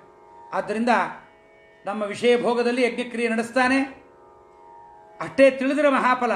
ದೇವರು ಯಜ್ಞ ನಡೆಸ್ತಾ ಇದ್ದಾನೆ ಅಂತ ತಿಳ್ಕೊಂಡ್ರೆ ಸಾಕಂತ. ಅದನ್ನು ತಿಳ್ಕೊಂಡ್ರೆ ಮಹಾಫಲ. ಕೆಲವರು ತಿಳಿಯುತ್ತಾರೆ, ಮಹಾಫಲಭಾಗಿಗಳಾಗುತ್ತಾರೆ. ಅದಕ್ಕೆ ಪರಮಾತ್ಮ ಹೇಳ್ತಾನೆ, ಶಬ್ದಾದೀನ್ ವಿಷಯಾನನ್ಯೇ ಇಂದ್ರಿಯಾಗ್ನಿಷು ಜುಹ್ವತಿ. ಶಬ್ದ, ಸ್ಪರ್ಶ, ರೂಪ, ರಸ, ಗಂಧ ಶಬ್ದಾದೀನ್ ವಿಷಯಾನನ್ಯೇ ಇಂದ್ರಿಯಾಗ್ನಿಷು ಜುಹ್ವತೆ. ಪರಮಾತ್ಮ ಅಂತಾನೆ, ಜ್ಞಾನಿಗಳಾದವರು ಇಂದ್ರಿಯ ಎಂಬತಕ್ಕಂಥ ಅಗ್ನಿಗಳಲ್ಲಿ ಶಬ್ದ, ಸ್ಪರ್ಶ, ರೂಪ, ರಸಗಂಧಗಳೆಂಬತಕ್ಕಂಥ ಸಮಿತ್ತುಗಳನ್ನು ಹಾಕಿ ಯಜ್ಞವನ್ನು ಮಾಡ್ತಾರೆ. ಅನ್ಯೇ ಕೇಚನ, ಕೆಲವರು ಮಾತ್ರ ಬೈದರೂ ದೇವರಿಗೆ ಸಮರ್ಪಣೆ ಮಾಡ್ತಾರೆ, ಬಯಸಿಕೊಂಡರೂ ದೇವರಿಗೆ ಸಮರ್ಪಣೆ ಮಾಡ್ತಾರೆ, ಅವಮಾನ ಮಾಡಿದರೂ ದೇವರಿಗೆ ಸಮರ್ಪಣೆ, ಸನ್ಮಾನ ಮಾಡಿದರೂ ದೇವರಿಗೆ ಸಮರ್ಪಣೆ, ಎಲ್ಲವನ್ನ ದೇವರಿಗೆ ಸಮರ್ಪಣೆ ಮಾಡ್ತಲೇ ಕೂತಿರ್ತಾರೆ. ಸಮರ್ಪಣೆ ಮಾಡ್ತಾ ಇರೋದೇ ಇಲ್ಲ. ಅದಕ್ಕೆ ಅವರು ಬೇಡಿದ್ದೆಲ್ಲ ಕೊಡ್ತಾರೆ, ಎಲ್ಲವನ್ನ ಬೇಡಿದ್ದೆಲ್ಲ ಕೊಡ್ತಾರೆ. ಯಾರು ಏನು ತಂದಿಟ್ಟರು ಕೊಡ್ತಾ ಇರ್ತಾರೆ. ಅದಕ್ಕೆ ಇಬ್ಬರು ಸನ್ಯಾಸಿಗಳಿದ್ದರಂತೆ. ಒಬ್ಬ ಸನ್ಯಾಸಿ ಇದ್ದ, ಸನ್ಯಾಸ ತಗೊಂಡಿದ್ದವ. ಎಲ್ಲ ಬಹಳ ಜನ ಬರೋರು ಅವನ ಹತ್ರಕ್ಕೆ. ಬಂದು ಭಾರಿ ನಮಸ್ಕಾರ ಮಾಡೋರು, ದುಡ್ಡಿನ ಕಂತೆಗಳನ್ನೇ ಇಡೋರು, ಗೋಡಂಬಿ, ದ್ರಾಕ್ಷಿ, ಬಂಗಾರ, ಬೆಳ್ಳಿ ಬೇಕಾಷ್ಟು ಸುರಿಯೋರು. ಸ್ವಾಮಿ ಮುಟ್ರಿ ಇನ್ನೋ ಅಲ್ಲಿಡ್ರಿ ಅಂತಿದ್ದ, ಮುಟ್ಕೋತಿಲ್ಲ ಅವನು. ಇದನ್ನು ನೋಡಿ ನೋಡಿ ನೋಡಿ ಅವರ ಮಠದಲ್ಲೇ ಇದ್ದ ಒಬ್ಬನಿಗೆ, ನಾನು ಸನ್ಯಾಸ ತೊಗೊಂಡ್ರೆ ಇಷ್ಟೊಂದು ದುಡ್ಡು ದುಗಾಣಿ ಎಲ್ಲ ಸಿಕ್ಬಿಡುತ್ತೆ, ಆದ್ದರಿಂದ ನಾನು ಸನ್ಯಾಸ ತೊಗೊಂಡ್ಬಿಡ್ಬೇಕು ಅಂತ ಸನ್ಯಾಸ ತಗೊಂಡು 2 ವರ್ಷ ಆಯಿತು. ಮತ್ತು ಸನ್ಯಾಸಿ ಇನ್ನು ಪಕ್ಕದಲ್ಲೇ ಕುಡಿಸ್ಕೋಬೇಕಲ್ವಾ, ಇವನು ಪಕ್ಕದಲ್ಲಿ ಕುಡಿಸ್ಕೊಂಡ್ರು. ಎಲ್ಲ ದೊಡ್ಡ ಸ್ವಾಮಿಗಳಿಗೆ ನಮಸ್ಕಾರ ಮಾಡೋರು ಹೊರತು ಇವನಿಗೆ ಯಾರು ಮಾಡ್ತಿರ್ಲಿ. ಇವನು ಕೊನೆಗೊಂದು ದಿವಸ ಏನಾಗೋಯ್ತು, ಬೇಜಾರು ಬಂದು ತಾನೇನು ಮಾಡ್ದ, ದೊಡ್ಡ ಸ್ವಾಮಿಗಳನ್ನ ಕೇಳ್ದ, ಅದೇ ನಿಮಗೆ ತಂತಂದು ಸುರಿತಾರೆ, ನಮಗೆ ಯಾಕೆ ಕೊಡಲ್ಲ ಅಂತ. ಅವ್ರಿಗೆ ಬೇಜಾರು ಬಂದೋಯ್ತು. ಅವರಂದ್ರು, ನೀ ಯಾಕೆ ಸನ್ಯಾಸ ತಗೊಂಡು ಅಂದರು. ಸನ್ಯಾಸ ಅಂದ್ರೆ ಏನು, ಇದೆಲ್ಲ ಬರೋದಲ್ವಾ ಅಂದ. ಬರಬಾರದು ಅಂತಲೇ ದೂರ ಇಡ್ಲಿಕ್ಕೆ ಸನ್ಯಾಸ ತಗೊಳ್ಳೋದು, ಹೌದಾ ಅಂದ. ಅದಕ್ಕೆ ನಾನು ಅದನ್ನು ಬಿಟ್ಟು ಬಂದಿದ್ದೀನಿ, ಅವೆಲ್ಲ ಹತ್ರ ಬಂದು ಪರೀಕ್ಷೆ ಮಾಡ್ತಾವೆ, ನೀನು ತಗೊಂಡು ಬರಬೇಕು ಅಂದ್ರೆ ಅವು ಬರೋದಲ್ಲ ಅಂದ್ಬಿಟ್ರು. ಯಾವುದನ್ನು ಬೇಡ ಅಂತೀವಿ ಅವೆಲ್ಲ ಹತ್ರಕ್ಕೆ ಬರ್ತಾವೆ. ಆವಾಗ ಅದರ ಬಗ್ಗೆ ನಿಗ್ರಹ ಮಾಡಿಕೊಂಡು ವಿಷಯಗಳನ್ನು ಬೇಡ ಅನ್ನಬೇಕು. ಅದು ನಿಜವಾದ ವೈರಾಗ್ಯ. ಇದೇ ಭಾವವೈರಾಗ್ಯ, ಅಭಾವ ವೈರಾಗ್ಯ ಅಂತಾರೆ. ಹಾಗಾಗಿ ಬಾಹ್ಯಯಜ್ಞದಲ್ಲಿ ಸಾಮಾನ್ಯವಾಗಿ ಅಗ್ನಿ ಪ್ರತಿಷ್ಠಾಪನೆ ಮಾಡ್ತೀವಿ. ಬಲವರ್ಧಕ ನಾಮಕಮಗ್ನಿಂ ಪ್ರತಿಷ್ಠಾಪಯಾಮಿ ಅಂತ ಒಂದೊಂದು ಅಗ್ನಿ ಇದೆ. ಅಲ್ಲಿ ಗಾರ್ಹಪತ್ಯ, ಆಭನೀಯ, ದಾಕ್ಷಿಣಾಗ್ನಿ ಎಂಬತಕ್ಕಂಥದ್ದನ್ನು, ಅದಾದ ಮೇಲೆ ತ್ರೇತಾಗ್ನಿ, ಅದಾದ ಮೇಲೆ ಸಭ್ಯ, ಅವಸಥ್ಯ ಅಂತ ಎಲ್ಲ ಯಜ್ಞಗಳಲ್ಲಿ ಅವೆಲ್ಲ ಬರ್ತಾವೆ ಪಂಚಾಗ್ನಿಗಳಲ್ಲಿ. ಇನ್ನು ಕೆಲವು ಯಜ್ಞಗಳಲ್ಲಿ ಪೌಂಡರೀಕ ಯಜ್ಞ, ಶ್ರಾವಣಕ ಅಗ್ನಿಗಳಾಗತ್ತೆ. 7 ಅಗ್ನಿಕುಂಡಗಳು ನಮ್ಮ ಶರೀರದಲ್ಲೇ, ಪಂಚ ಜ್ಞಾನೇಂದ್ರಿಯಗಳು ಮನಸ್ಸು ಬುದ್ಧಿ ಸೇರಿದರೆ 7 ಅಗ್ನಿಕುಂಡಗಳು ನಮ್ಮ ದೇಹದಲ್ಲಿ ಆಗ್ತವೆ. ಅದಕ್ಕೆ 7 ಗೋಳಕಗಳನ್ನು ದೇವರಿಟ್ಟಿದ್ದಾನೆ. ಕುಂಡದಲ್ಲಿ ಅಗ್ನಿಗಳಿಗೆ ಸಮಿಧಗಳನ್ನು ಹೋಮಿಸುವಂತೆ ನಮ್ಮ ಗೋಳಕಗಳಲ್ಲಿ ಇಂದ್ರಿಯಗಳಿಗೆ ವಿಷಯ ಪದಾರ್ಥಗಳನ್ನು ಒದಗಿಸಿಕೊಡ್ತಾನೆ ಪರಮಾತ್ಮ. ಕುಂಡದಲ್ಲಿ ಅಗ್ನಿಯನ್ನು ಧಗಧಗನೆ ಉರಿಯುವಂತೆ ನಮ್ಮಲ್ಲೂ ಕೂಡ ಆ ವಿಷಯಗಳ ಸಂಪರ್ಕದಿಂದ ಇಂದ್ರಿಯಗಳು ಕೂಡ ಅವು ಏನಾಗ್ತವೆ, ಉದ್ರೇಕಕ್ಕೊಳಗಾಗ್ತವೆ. ವಿಜೃಂಭಿಸಿ ಮದವೇರಿ ಸುಖದ ಕಿಡಿ ಹೊರಗೆ ಬರುತ್ತೆ. ಅಗ್ನಿ ಕರ್ಣ, ಕರ್ಣ ಅಂದ್ರೇನು? ಸಾಧನ ಅಂತ. ಜ್ಞಾನ ಸಾಧನವಾದದ್ದು ಇಂದ್ರಿಯ. ಅಗ್ನಿ ಸಮಿತ್ತನ್ನು ತಾನು ಸುಟ್ಟು ಭೋಗ ಮಾಡುವಂತೆ ಇಂದ್ರಿಯ ವಿಷಯ ಪದಾರ್ಥಗಳನ್ನು ಸವಿದು ಭುಂಜಿಸುತ್ತೆ. ವಸ್ತುತಃ ಭೋಗ ಸಾಧನವಾದ ಕರ್ಣವೆನಿಸಿದ ಇಂದ್ರಿಯಗಳಲ್ಲಿ ತಾನೇ ಭೋಗ ಮಾಡೋದಿಲ್ಲ. ಆದರೆ ಬಾಹ್ಯವಾದ ಜಡವಾದ ಇಂದ್ರಿಯ ಮನಸ್ಸು ಬುದ್ಧಿಗಳಿಗೆ ಮಾತ್ರ ಪರಮಾತ್ಮ ಒಳಗಡೆ ಜೀವ ಸ್ವರೂಪ. ಇಂದ್ರಿಯ ಮನಸ್ಸು ಬುದ್ಧಿಗಳು ಜೀವನ ಸ್ವರೂಪಭೂತವಾದ್ದರಿಂದ ಅವು ಭೋಗ ಸಾಧನವಾಗಿದ್ದು ಕೂಡ ತಾವು ಭೋಗವನ್ನು ಮಾಡ್ತಾವೆ. ಇದು ವಿಶೇಷ ಎಂಬತಕ್ಕಂಥ ಶಕ್ತಿ. ಅದಕ್ಕೆ ಪರಮಾತ್ಮ ಅಂತಾನೆ ಇಂದ್ರಿಯಾಗ್ನಿಷು ಜಿಹ್ವತಿ ಅಂತ. ಮೇಲೊದಗಿ ಬಹ ವಿಷಯ ಸಮಿತ್ತು ಅಂತ. ವಿಷಯಗಳು ಒದಗಿ ಬರ್ತಾವಲ್ಲ, ಅದು ಸಮಿತ್ತಂತೆ. ವಿಷಯ ಪದಾರ್ಥಗಳು ಸಮಿತ್ತು. ಪ್ರಿಯವಾದದ್ದು ಬರುತ್ತೆ, ಅಪ್ರಿಯವಾದದ್ದು ಬರುತ್ತೆ. ಸಮಿತ್ತುಗಳು ಅಪ್ರಿಯವಾದ ಶಬ್ದಾದಿ ವಿಷಯಗಳು. ಕೆಲವು ಶಬ್ದ ನಮಗೆ ಅಪ್ರಿಯವಾಗಲ್ಲ, ಕೆಲವೊಂದು ವಿಷಯಗಳು ನಮಗೆ ಸಮಾಧಾನ ಕೊಡಲ್ಲ. ಕೆಲವೊಂದು ರೂಪ, ಕೆಲವೊಂದು ಶಬ್ದ, ಕೆಲವೊಂದು ಸ್ಪರ್ಶ, ಕೆಲವೊಂದು ರೂಪ, ಇವೆಲ್ಲ ನಮಗೆ ವಿಷಯ ಸಂತೋಷ ಕೊಡಲ್ಲ. ಅದು ಬರ್ತಾವೆ. ಬೇಡ ಬೇಡ ಅಂದರೂ ತಾವಾಗೆ ಬದುಕತ್ತೆ. ಹಾಗೆ ವಿಷಯಗಳು ನಮಗೆ ಬರುತ್ತೆ. ಪ್ರಿಯವಾದ ವಿಷಯವೇ ಬರಬೇಕು ಅಂತೇನಿಲ್ಲ. ಶಾಸ್ತ್ರ ನಿಷಿದ್ಧವಲ್ಲದ ಪ್ರಿಯವಾದ ವಿಷಯಗಳನ್ನೇ ಸಂಪಾದನೆ ಮಾಡಲಿಕ್ಕೆ ನಾವು ಪ್ರಯತ್ನ ಮಾಡಬೇಕು. ಆದರೆ ನಮ್ಮ ಮನಸ್ಸು ಮಾಡುತ್ತೆ, ಶಾಸ್ತ್ರ ನಿಷಿದ್ಧವಾದ ಪದಾರ್ಥವೇ ಬೇಕು ಅನ್ನತ್ತೆ. ಒಂದು ದಿವಸ ತಿಂದು ನೋಡೋಣ ಏನಾಗತ್ತೆ ಅನ್ನತ್ತೆ. ವಿಷಯ ಪದಾರ್ಥ ಬರೀ ನಮಗೆ ಪ್ರಿಯವಾದರೆ ಸಾಲದು, ದೇವರಿಗೂ ಪ್ರಿಯವಾಗಿರ್ಬೇಕು. ಅದನ್ನು ನಾವು ನೋಡಬೇಕು. ಯಾಕೆಂದರೆ ಇಲ್ಲಿ ಮಾಡೋದು ಯಜ್ಞ. ದೇವಸ್ಥಾನಕ್ಕೆ ಪದಾರ್ಥ ತಗೊಂಡು ಹೋಗುವಾಗ ಮುಡಿದ ಹೂವನ್ನು, ಉಟ್ಟ ಸೀರೆಯನ್ನು ದೇವರಿಗೆ ಕೊಡಲ್ಲ ಅಲ್ವಾ? ಎಂಜಲು ಮಾಡಿದ್ದನ್ನು ದೇವರ ನೈವೇದ್ಯ ಕೊಡಲ್ಲ ಅಲ್ವಾ? ದೇವರಿಗೆ ಪ್ರಿಯವಾದದ್ದು ಯಾವುದು ಹಾಕಿಕೊಡ್ತೇವೆ, ಹಾಗೆ ಇಲ್ಲೂ ಕೂಡ ನಾವೇನಾಗಬೇಕು, ದೇವರಿಗೆ ಯತ್ನ ಅದನ್ನು ಪ್ರಿಯವಾಗಿರಬೇಕು. ಅದಕ್ಕೆ ಸಮಿತ್ತು ಅಂತ ಅದಕ್ಕೆ ಹೋಲಿಕೆಯನ್ನು ಕೊಟ್ಟಿದ್ದಾರೆ. ಅಂದರೆ ಕೈಗೆ ಸಿಕ್ಕಿದ್ದೆಲ್ಲ ಸಮಿತ್ತಾಗಲ್ಲ. ಸಮಿತ್ತುನ ಬಗೆಯನ್ನು ಹೇಳ್ತಾರೆ. ಯಾವುದು ಸಮಿತ್ತಾಗತ್ತೆ ಅಂದರೆ ಪಲಾಶ, ಅಶ್ವತ್ಥ, ಪವಿತ್ರವಾದ ವೃಕ್ಷದ ಕಡ್ಡಿಗಳೇ ಸಮಿತ್ತಾಗತ್ತೆ. ತಿಳ್ಕೊಂಡಿರಿ. ಇವತ್ತು ನೀವು ಮಾಡ್ತೀವೋ ಬಿಡ್ತೀವೋ ಬೇರೆ. ಅದಕ್ಕೆ ಹೇಳ್ತಾರೆ 12 ಅಂಗಲ ಉದ್ದವಾಗಿರಬೇಕಂತೆ ಸಮಿತ್ತು. ಹಸಿಯಾಗಿರಬೇಕು. ಸಮಿತ್ತು ಎಷ್ಟು ಅಂಗಲ ಉದ್ದ ಇರಬೇಕು? 12. ಹೆಚ್ಚು ದಪ್ಪ ಆಗಿರಬಾರ್ದು, ತುಂಬ ತೆಳ್ಳಗಿರಬಾರ್ದು, ತುಂಬ ಹಳೇದಾಗಿರಬಾರ್ದು. ರಾಜಮಾರ್ಗದಲ್ಲಿ ಎಲ್ಲ ಓಡಾಡೋ ಮಾರ್ಗದಲ್ಲಿದ್ದ ಸಮಿತ್ತು ತರಬಾರ್ದು, ಸ್ಮಶಾನದಲ್ಲಿದ್ದದ್ದು ತರಬಾರದು. ಪಕ್ಷಿಗಳು ಹಾವು ಮಾಡುವ ವಾಸ ಮಾಡತಕ್ಕಂಥ ಸ್ಥಳದಲ್ಲಿ, ಕ್ರೂರವಾದ ದೈವತೆಗಳು ಇರತಕ್ಕಂತಹ ಜಾಗದಲ್ಲಿದ್ದ ಸಮಿತ್ತನ್ನು, ಅಶುಚಿಯಾಗಿದ್ದದ್ದನ್ನು ತರಬಾರದು. ಅದನ್ನು ತರ್ತಕ್ಕಂಥವರು ರೋಗಿಗಳಾಗಿರಬಾರದು.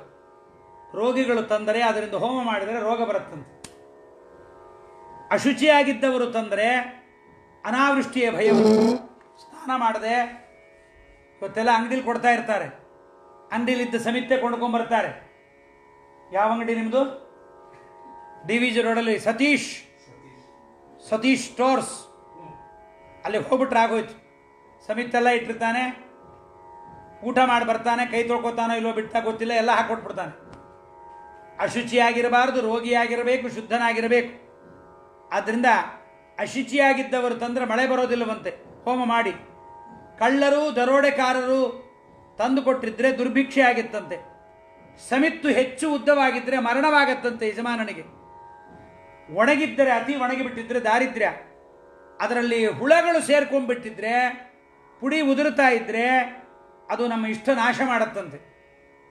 ಜೊತೆಗೆ ಮುಳ್ಳುಗಳಿದ್ದರೆ ಊರಿಗೆ ನಾಶ. ಟೊಳ್ಳಾಗಿದ್ದರೆ ಯಜಮಾನಂಗೆ ನಾಶ, ರಾಜನಿಗೆ ನಾಶ. ಆ ಸಮಿತ್ತಿನ ಮೇಲಿದ್ದ ತೊಗಟೆ ಇದೆಯಲ್ಲ, ತೊಗಟೆ ಅಂದ್ರೇನು? ಸಿಪ್ಪೆ ಹೊರಟೋಗಿದ್ರೆ ಬಲ ಬರಲ್ಲ, ದೌರ್ಬಲ್ಯ. ಇರುವಿಗಳು ಸಮಿತ್ತನ್ನು ತಿಂದುಬಿಟ್ಟಿದ್ರೆ ಚರ್ಮ ರೋಗ ಬರುತ್ತಂತೆ. ನಮಗೇನು ಗೊತ್ತಿಲ್ಲ ಆಚಾರ ಕಾಂಟ್ರಾಕ್ಟ್ ಕೊಟ್ಬಿಡ್ತೀವಿ, ಅವ್ರು ಏನು ತಂದು ಹಾಕ್ತಾರೋ ಅದು ಅವ್ರಿಗೆ ಖಂಡಿತ ಆಗಿಲ್ಲ. ನೀವು ಸರಿಯಾದ ಆಚಾರ ನೋಡಬೇಕು, ಸರಿಯಾಗಿ ತಂದು ಕೊಡಬೇಕು. ಹಲವಾರು ನಿಬಂಧನೆ ಇದೆ. ಹಾಗೆ ವಿಷಯ ಪದಾರ್ಥಗಳೇನಾಗಿರಬೇಕು, ಚೆನ್ನಾಗಿರಬೇಕು. ದೇವರಿಗೆ ಸಮರ್ಪಣೆ ಮಾಡುವ ಪದಾರ್ಥ ಯಾತಯಾಮಂ ಗದರಸಂ ಪೂತಿ ಪರಿಯೂಷಿತಂಚಯತ್. ಹಳಸಲು ಪದಾರ್ಥ, ಕೊಳಕಲು ಪದಾರ್ಥ, ಯಾವ್ಯಾವುದನ್ನೋ ಸಮಿತಿಗಳನ್ನು ಹಾಗೆ ಪದಾರ್ಥಗಳನ್ನು ದೇವರಿಗೆ ಸಮರ್ಪಣೆ ಮಾಡಬಾರದು. ಯಾವುದು ಶಾಸ್ತ್ರವಿಹಿತವಾಗಿದೆ ಅದನ್ನು ಮಾತ್ರ ದೇವರಿಗೆ ಸಮರ್ಪಣೆಯನ್ನು ಮಾಡಬೇಕು. ಆದ್ದರಿಂದ ಗೀತೆಯಲ್ಲಿ ಹೇಳಿದಂತೆ ತಾಮಸ ರಾಜಸ ಪದಾರ್ಥಗಳು ನೈವೇದ್ಯಕ್ಕೆ, ಪೂಜೆಗೆ, ಯಜ್ಞಕ್ಕೆ, ಊಟ ಮಾಡಲಿಕ್ಕೆ ಅದು ಅಲ್ಲ. ಆದ್ದರಿಂದ ಸಾತ್ವಿಕವಾದ ವಿಷಯವೇ ಯಜ್ಞಕ್ಕೆ ಸಾಧ್ಯ. ಇನ್ನು ಗಾಳಿ ಯತ್ನ ಮುಂದಿಂದೇನು, ಗೋಳಕವೇ ಕುಂಡ ಅಗ್ನಿಕರಣವು ಮೇಲೊದಗಿ ಬಹ ವಿಷಯ ಸಮಿಧೆಯೂ. ಗಾಳಿ ಯತ್ನವು ವಿಷಯಗಳು ಯತ್ನ ಇಲ್ಲದೆ ಮೇಲಿಂದ ಮೇಲೆ ಬರ್ತಾ ಇರುತ್ತೆ. ಅದನ್ನು ಹಾಗೇ ಸೇವನೆ ಮಾಡಿದರೆ ಯಜ್ಞ ಅಂತಾಗಲ್ಲ. ವಿಷಯಗಳು ಬರ್ತಾ ಇರುತ್ತೆ. ಬೆಳಗ್ಗೆ ಊಟಕ್ಕೆ ಕೂತಾಗ ಸಾರು, ಹುಳಿ, ಚಟ್ನಿ, ಗೊಜ್ಜು, ಪಲ್ಯ ತಾನಾಗೆ ಬರ್ತಾ ಇರುತ್ತೆ. ಉಂಡು ಬಿಟ್ಟರೆ ಯಜ್ಞ ಅಲ್ಲ. ಪದಾರ್ಥಗತವಾದ ಭಗವದ್ರೂಪದ ಚಿಂತನೆ ಮಾಡಿ ತಿಂದರೆ ಅದು ಯಜ್ಞ. ಹಾಗೆ ದೇವರ ಸ್ಮರಣೆ ಇಲ್ಲದೆ ಸುಮ್ಮನೆ ತುಪ್ಪ ಸುರಿತಾ ಇರೋದು, ಸುಮ್ಮನೆ ಸಮಿತ್ ಹಾಕ್ತಾ ಇರೋದು, ಸುಮ್ಮನೆ ಪದಾರ್ಥಗಳನ್ನು ಹಾಕಿದರೆ ಆಗೋದಿಲ್ಲ. ಆದ್ದರಿಂದ ಅನಿಷಿದ್ಧ ಮತ್ತು ನಿಷಿದ್ಧವಲ್ಲದೆ ಇದ್ದ ಪ್ರಿಯವಾದ ವಿಷಯಗಳನ್ನೇ ನಮ್ಮ ಇಂದ್ರಿಯಗಳಿಗೆ ಒದಗಿಸುವ ಪ್ರಯತ್ನವನ್ನು ಮಾಡಬೇಕು. ದೇವರ ನೈವೇದ್ಯ ಆಗಿದ್ದು, ಹರಿವಾಯ ಗುರುಗಳು ಸ್ವೀಕಾರ ಮಾಡಿದ್ದು, ವಾಸನೆ ಬರದೇ ಇದ್ದದ್ದು, ಚೆನ್ನಾಗಿರುವ ಪದಾರ್ಥಗಳನ್ನೇ ನಾವು ಭೋಗ ಮಾಡಬೇಕು. ನಾವು ಭೋಗ ಮಾಡುವಾಗ ಅದನ್ನು ದೇವರಿಗೂ ಸಮರ್ಪಣೆ ಮಾಡಬೇಕು. ಇನ್ನೊಬ್ಬರಿಗೆ ಕೊಡುವಾಗಲೂ ಅಲ್ಲಿ ದೇವರು ತಿಂತಾನೆ ಅಂತಲೇ ಕೆಲಸದವರು ಕೊಡುವಾಗ ಹೊಲಸಾಗಿರೋದು ಕೊಡೋದು, ನಾವು ಮಾತ್ರ ಚೆನ್ನಾಗಿರುತ್ತನ್ನೋದು, ಅವ್ರಿಗೂ ಚೆನ್ನಾಗಿರೋದನ್ನು ಕೊಡಬೇಕು.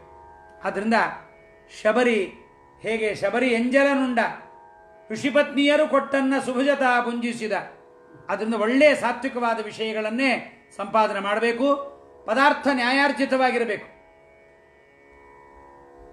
ಸಾಲ ತರಬಾರದು. ಹೋಮ ಮಾಡಲಿಕ್ಕೆ ಪದಾರ್ಥಗಳನ್ನು ಸಾಲ ತರಬಾರದು. ವಿಜಯದಾಸರಂತಾರೆ, ಸಾಲ ತಂದ ಪದಾರ್ಥದಿಂದ ಧರ್ಮದ ಕಾರ್ಯ ಮಾಡಿದರೆ ಯಾರು ಸಾಲ ಕೊಟ್ಟಿರ್ತಾನೆ ಅವನು ಪುಣ್ಯ ಹೋಗ್ತಾ ಇರುತ್ತೆ. ಏನು ಗತಿ ಮಾಡಬೇಕು? ಇನ್ನು ಮದುವೆ ಮಾಡ್ಬೇಕಾದ್ರೆ ಸಾಲ ಇಲ್ಲದೆ ಮಾಡ್ಬೇಕಾದ್ರೆ ಹೆಂಗೆ? ಸಾಲ ತಂದಿರ್ತೀವಿ, ಆ ಸಾಲ ತೀರಿದ ದಿವಸ ನಮಗೆ ಪುಣ್ಯ ಕೌಂಟಿಂಗ್ ಸ್ಟಾರ್ಟ್ ಅಂತ. ಅಲ್ಲಿ ತನಕ ನಮಗೆ ಎಷ್ಟೋ ಸ್ವಲ್ಪವೇ ಪುಣ್ಯ. ಆದ್ದರಿಂದ ಭಗವಂತನಿಗೆ ಅರ್ಪಿತವಾಗಿರಬೇಕು, ನ್ಯಾಯಾರ್ಜಿತವಾಗಿರಬೇಕು. ನಾವು ಮಾಡುವ ಇಂದ್ರಿಯಗಳ ಆರೋಗ್ಯಕ್ಕೆ ಒಳ್ಳೆಯದಾಗಿರಬೇಕು. ನಾವು ಮಾಡ್ತಕ್ಕಂಥ ಪ್ರಯತ್ನ ಇಂದ್ರಿಯದ ಆರೋಗ್ಯಕ್ಕೆ ಒಳ್ಳೆಯದಾಗಿರಬೇಕು. ಇಂದ್ರಿಯಗಳು ಚೆನ್ನಾಗಿರುತ್ತಾಗ, ಅಂದರೆ ಪದಾರ್ಥಗಳು ಒಳ್ಳೆಯ ಪದಾರ್ಥಗಳನ್ನು ಇಂದ್ರಿಯಗಳಿಗೆ ಒದಗಿಸಿದರೆ, ಬ್ಲರ್ ಆಗಿರೋ ಕನ್ನಡಕ ಹಾಕ್ಕೊಂಡ್ರೆ ಏನಾಗುತ್ತೆ ಹೇಳ್ರಿ? ಕಾಣಿಸಲ್ಲ. ಬ್ಯಾಟ್ರಿ ಡೌನ್ ಆದ ಮಿಷನ್ನನ್ನು ಕಿವಿಗೆ ಹಾಕ್ಕೊಂಡ್ರೆ ಏನಾಗುತ್ತೆ? ಕೈಗೆ ಹಾಕ್ಕೊಳ್ತಕ್ಕಂಥ ಕೋಲು ಗಟ್ಟಿಯಾಗಿಲ್ಲದೆ ಇದ್ರೆ ಟಂಗ್ ಅಂತ ಮುರಿದು ಹೋಗ್ಬಿಡುತ್ತೆ. ಕಾಲಿಗೆ ಹಾಕ್ಕೊಳ್ಳುವ ಚಪ್ಪಲಿ ಸವದು ಹೋಗಿಬಿಟ್ಟಿದ್ರೆ ಮುಳ್ಳು ಚುಚ್ಚುತ್ತೆ. ಹೇಗೋ ಹಾಗೆ ನಾವು ಉಣ್ಣುವ ಪದಾರ್ಥಗಳು ಒಳ್ಳೆ ಶ್ರೇಷ್ಠವಾದ, ಯಜ್ಞಕ್ಕೆ ಯೋಗ್ಯವಾದ, ದೇವರಿಗೆ ಪ್ರಿಯವಾದ ಒಳ್ಳೆಯ ಪದಾರ್ಥಗಳನ್ನು ಹೇಗೋ ಬಾಯಿ ತೆಗೆದಿಟ್ಬಿಟ್ಟಿರೋದು. ತುಪ್ಪದ ಪಾತ್ರೆ ಮುಚ್ಚೋದಿಲ್ಲ, ಎಣ್ಣೆ ಪಾತ್ರೆ ಮುಚ್ಚೋದಿಲ್ಲ, ಅಡಿಗೆ ಪಾತ್ರೆ ಮುಚ್ಚೋದಿಲ್ಲ. ಅದು ಏನೇನು ಬಿದ್ದಿರುತ್ತೋ ಹಾಗೆ ಅಡಿಗೆ ಬಡಿಸೋದು, ದೇವರಿಗೆ ಹಾಕೋದು, ಹಾಗೆ ನೈವೇದ್ಯ. ದೇವರ ತಟ್ಟೆ ತೊಳೆಯೋದಿಲ್ಲ, ಕೊಳಕಾಗಿ ಮಾಡೋದು. ಅದಕ್ಕೆ ಬೈತಾರೆ, ರಾತ್ರಿ ಗಂಡನ ಜೊತೆಗೆ ಮಲಗಲಿಕ್ಕೆ ಹೋಗುವಾಗಲೂ ಕೂಡ ಯಾವುದೋ ಒಂದು ಸೀರೆ ಉಟ್ಕೊಂಡ್ರೆ ಆಯ್ತು ಅಂತ ಅಲ್ಲವಂತೆ. ಒಳ್ಳೆಯ ಸೀರೆಯನ್ನು, ಒಳ್ಳೆಯ ಬಟ್ಟೆಯನ್ನು ಉಟ್ಕೊಂಡೇ ಮಲ್ಕೋಬೇಕಂತೆ. ಅದಕ್ಕೆ ಬೈತಾರೆ ಪುರಂದರದಾಸರು ಶಾಸ್ತ್ರದಲ್ಲೆಲ್ಲ.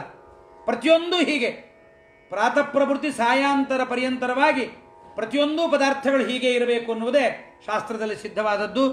ಆದ್ದರಿಂದ ಒಳ್ಳೆಯ ಗಾಳಿ ಬೆಂಕಿಗೆ ತಗಲಿದರೆ ಹೇಗೆ ಯಜ್ಞದಲ್ಲಿ ಅಗ್ನಿ ಅದು ಏನಾಗತ್ತೆ? ಚೆನ್ನಾಗಿ ಪ್ರಜ್ವಲಿಸತ್ತೆ. ಹಾಗೆ ಗಾಳಿಯನ್ನು ಅದಕ್ಕೆ ಫ್ಯಾನ್ ಹಾಕಬಾರ್ದು, ಬಾಯಿಂದ ಊದಬಾರ್ದು, ಬೀಸಣಿಕೆಯಿಂದ ಬೀಸಬಾರ್ದು. ಅದಕ್ಕೇನು ಮಾಡಬೇಕು? ವೇಣುಧಮನ್ಯ ಪ್ರಬೋದ್ಯ. ಬಿದಿರಿನ ತೂತಿರುವ ಊದುಗೊಳವಿ ಯಾವುದಿರಬೇಕದು? ಬಿದಿರಿಂದ ಆಗಬೇಕು. ವೇಣುಧಮನ್ಯ ಪ್ರಬೋದ್ಯ. ಫ್ಯಾನ್ ಇಟ್ಬಿಡ್ತಾರೆ ಕೆಲವರು, ಬರ್ರಂತ ಫ್ಯಾನ್ ಇಟ್ಬಿಡ್ತಾರೆ. ದಗ ದಗ ದಗ ಆಗಬಾರದು. ವೇಣುಧಮನ್ಯ ಪ್ರಬೋದ್ಯ. ಕೈ ಹೀಗೆ ಹಿಡ್ಕೊಂಡು ಊದೋದಲ್ಲ. ಯಾಕೆಂದರೆ ನಮ್ಮ ಮುಖದಲ್ಲಿ ಇದ್ದಾನೆ ಅಗ್ನಿ, ಅಲ್ಲಿ ಅಗ್ನಿ ಇದ್ದಾನೆ, ಮುಖಾಗ್ನಿಯಿಂದ ಅಲ್ಲಿರುವ ಅಗ್ನಿಯನ್ನು ಬೆಳಗಿಸಬಾರದು. ಹಾಗೆ ಹಾಗೆ ನ್ಯಾಯ ಪದಾರ್ಥದಿಂದ ಹೇಗೆ ಮಾಡಬೇಕು ಹಾಗೆ ಮಾಡಬೇಕಂತೆ. ಇನ್ನು ಗಾಳಿ ಯತ್ನವೂ ಆಯಿತು. ಕಾಮಧೂಮವು, ಕಾಮ ಅಂದ್ರೇನು? ವಿಷಯಾಭಿಲಾಷೆ. ಇಂದ್ರಿಯಗಳಿಗೆ ವಿಷಯ ಪದಾರ್ಥ ಬೇಕು ಅನಿಸತ್ತೆ ಅಲ್ವಾ? ಅದಿಲ್ಲದೆ ಇದ್ದರೆ, ಉಂಡಾಗ ವಾಕರಿಕೆ ಬರುವಂತಾಗಿದ್ದರೆ ಆ ಊಟ ಯಜ್ಞ ಆಗಲ್ಲ. ಯಜ್ಞಕ್ಕೆ ಬೇಕಾಗಿರಬೇಕದು. ಏನಾಗಿರಬೇಕು? ಊಟ ಬೇಕಾಗಿರಬೇಕು. ಬೇಕಾಗಿಲ್ಲದೆ ಇದ್ದರೆ ಏನು ಪ್ರಯೋಜನ? ಹಾಗೆ ನಾಲಿಗೆಗೆ ರುಚಿಯಾದ ಅನ್ನವನ್ನು ಬಯಸಿದರೆ ಅದು ಆರೋಗ್ಯ ಸಾಮರ್ಥ್ಯ. ನಾಲಿಗೆ ರುಚಿಯಾದ ಪದಾರ್ಥವನ್ನು ಬಯಸಬೇಕು. ಆದರೆ ನಾಲಿಗೆ ಏನಾಗಿರ್ಬೇಕು? ಅವಾಗ ಶುಭ್ರವಾಗಿರಬೇಕು, ಹೊಟ್ಟೆ ಹಸಿವಾಗಿರಬೇಕು. ತಿಂದ ಮೇಲೆ ಪುನಃ ತಿಂತಾ ಕೂತಿದ್ರೆ ಆಗಲ್ಲ. ಆದ್ರಿಂದ ಯಾಗಾಗ್ನಿ ಯಾವುದಾಗಿರಬೇಕು ಅಂತಂದ್ರೆ, ಕಾಮಧೂಮವು ಅಂದರೆ ಅರಣ್ಯಮಂಥನದಿಂದ ಹುಟ್ಟಿದ ಯಾಗಾಗ್ನಿ. ಆ ಅಗ್ನಿಯನ್ನ ಏನಾಗತ್ತೆ? ಅದು ಸಮಿತ್ತನ್ನು ಬಯಸತ್ತೆ ಅನ್ನತಕ್ಕಂಥ ಸೂಚನೆ. ಸನ್ನಿಧಾನ ಅರ್ಚಿ. ಅರ್ಚಿ ಅಂದರೆ ಬೆಂಕಿ ಕಣ್ಣಿಗೆ ಕಾಣಿಸೋದು ಅಂತ ಅರ್ಥ. ಅರ್ಚಿ ಅಂದ್ರೇನು? ಬೆಂಕಿ ಕಣ್ಣಿಗೆ ಕಾಣಿಸೋದು ಅಂತ ಅರ್ಥ.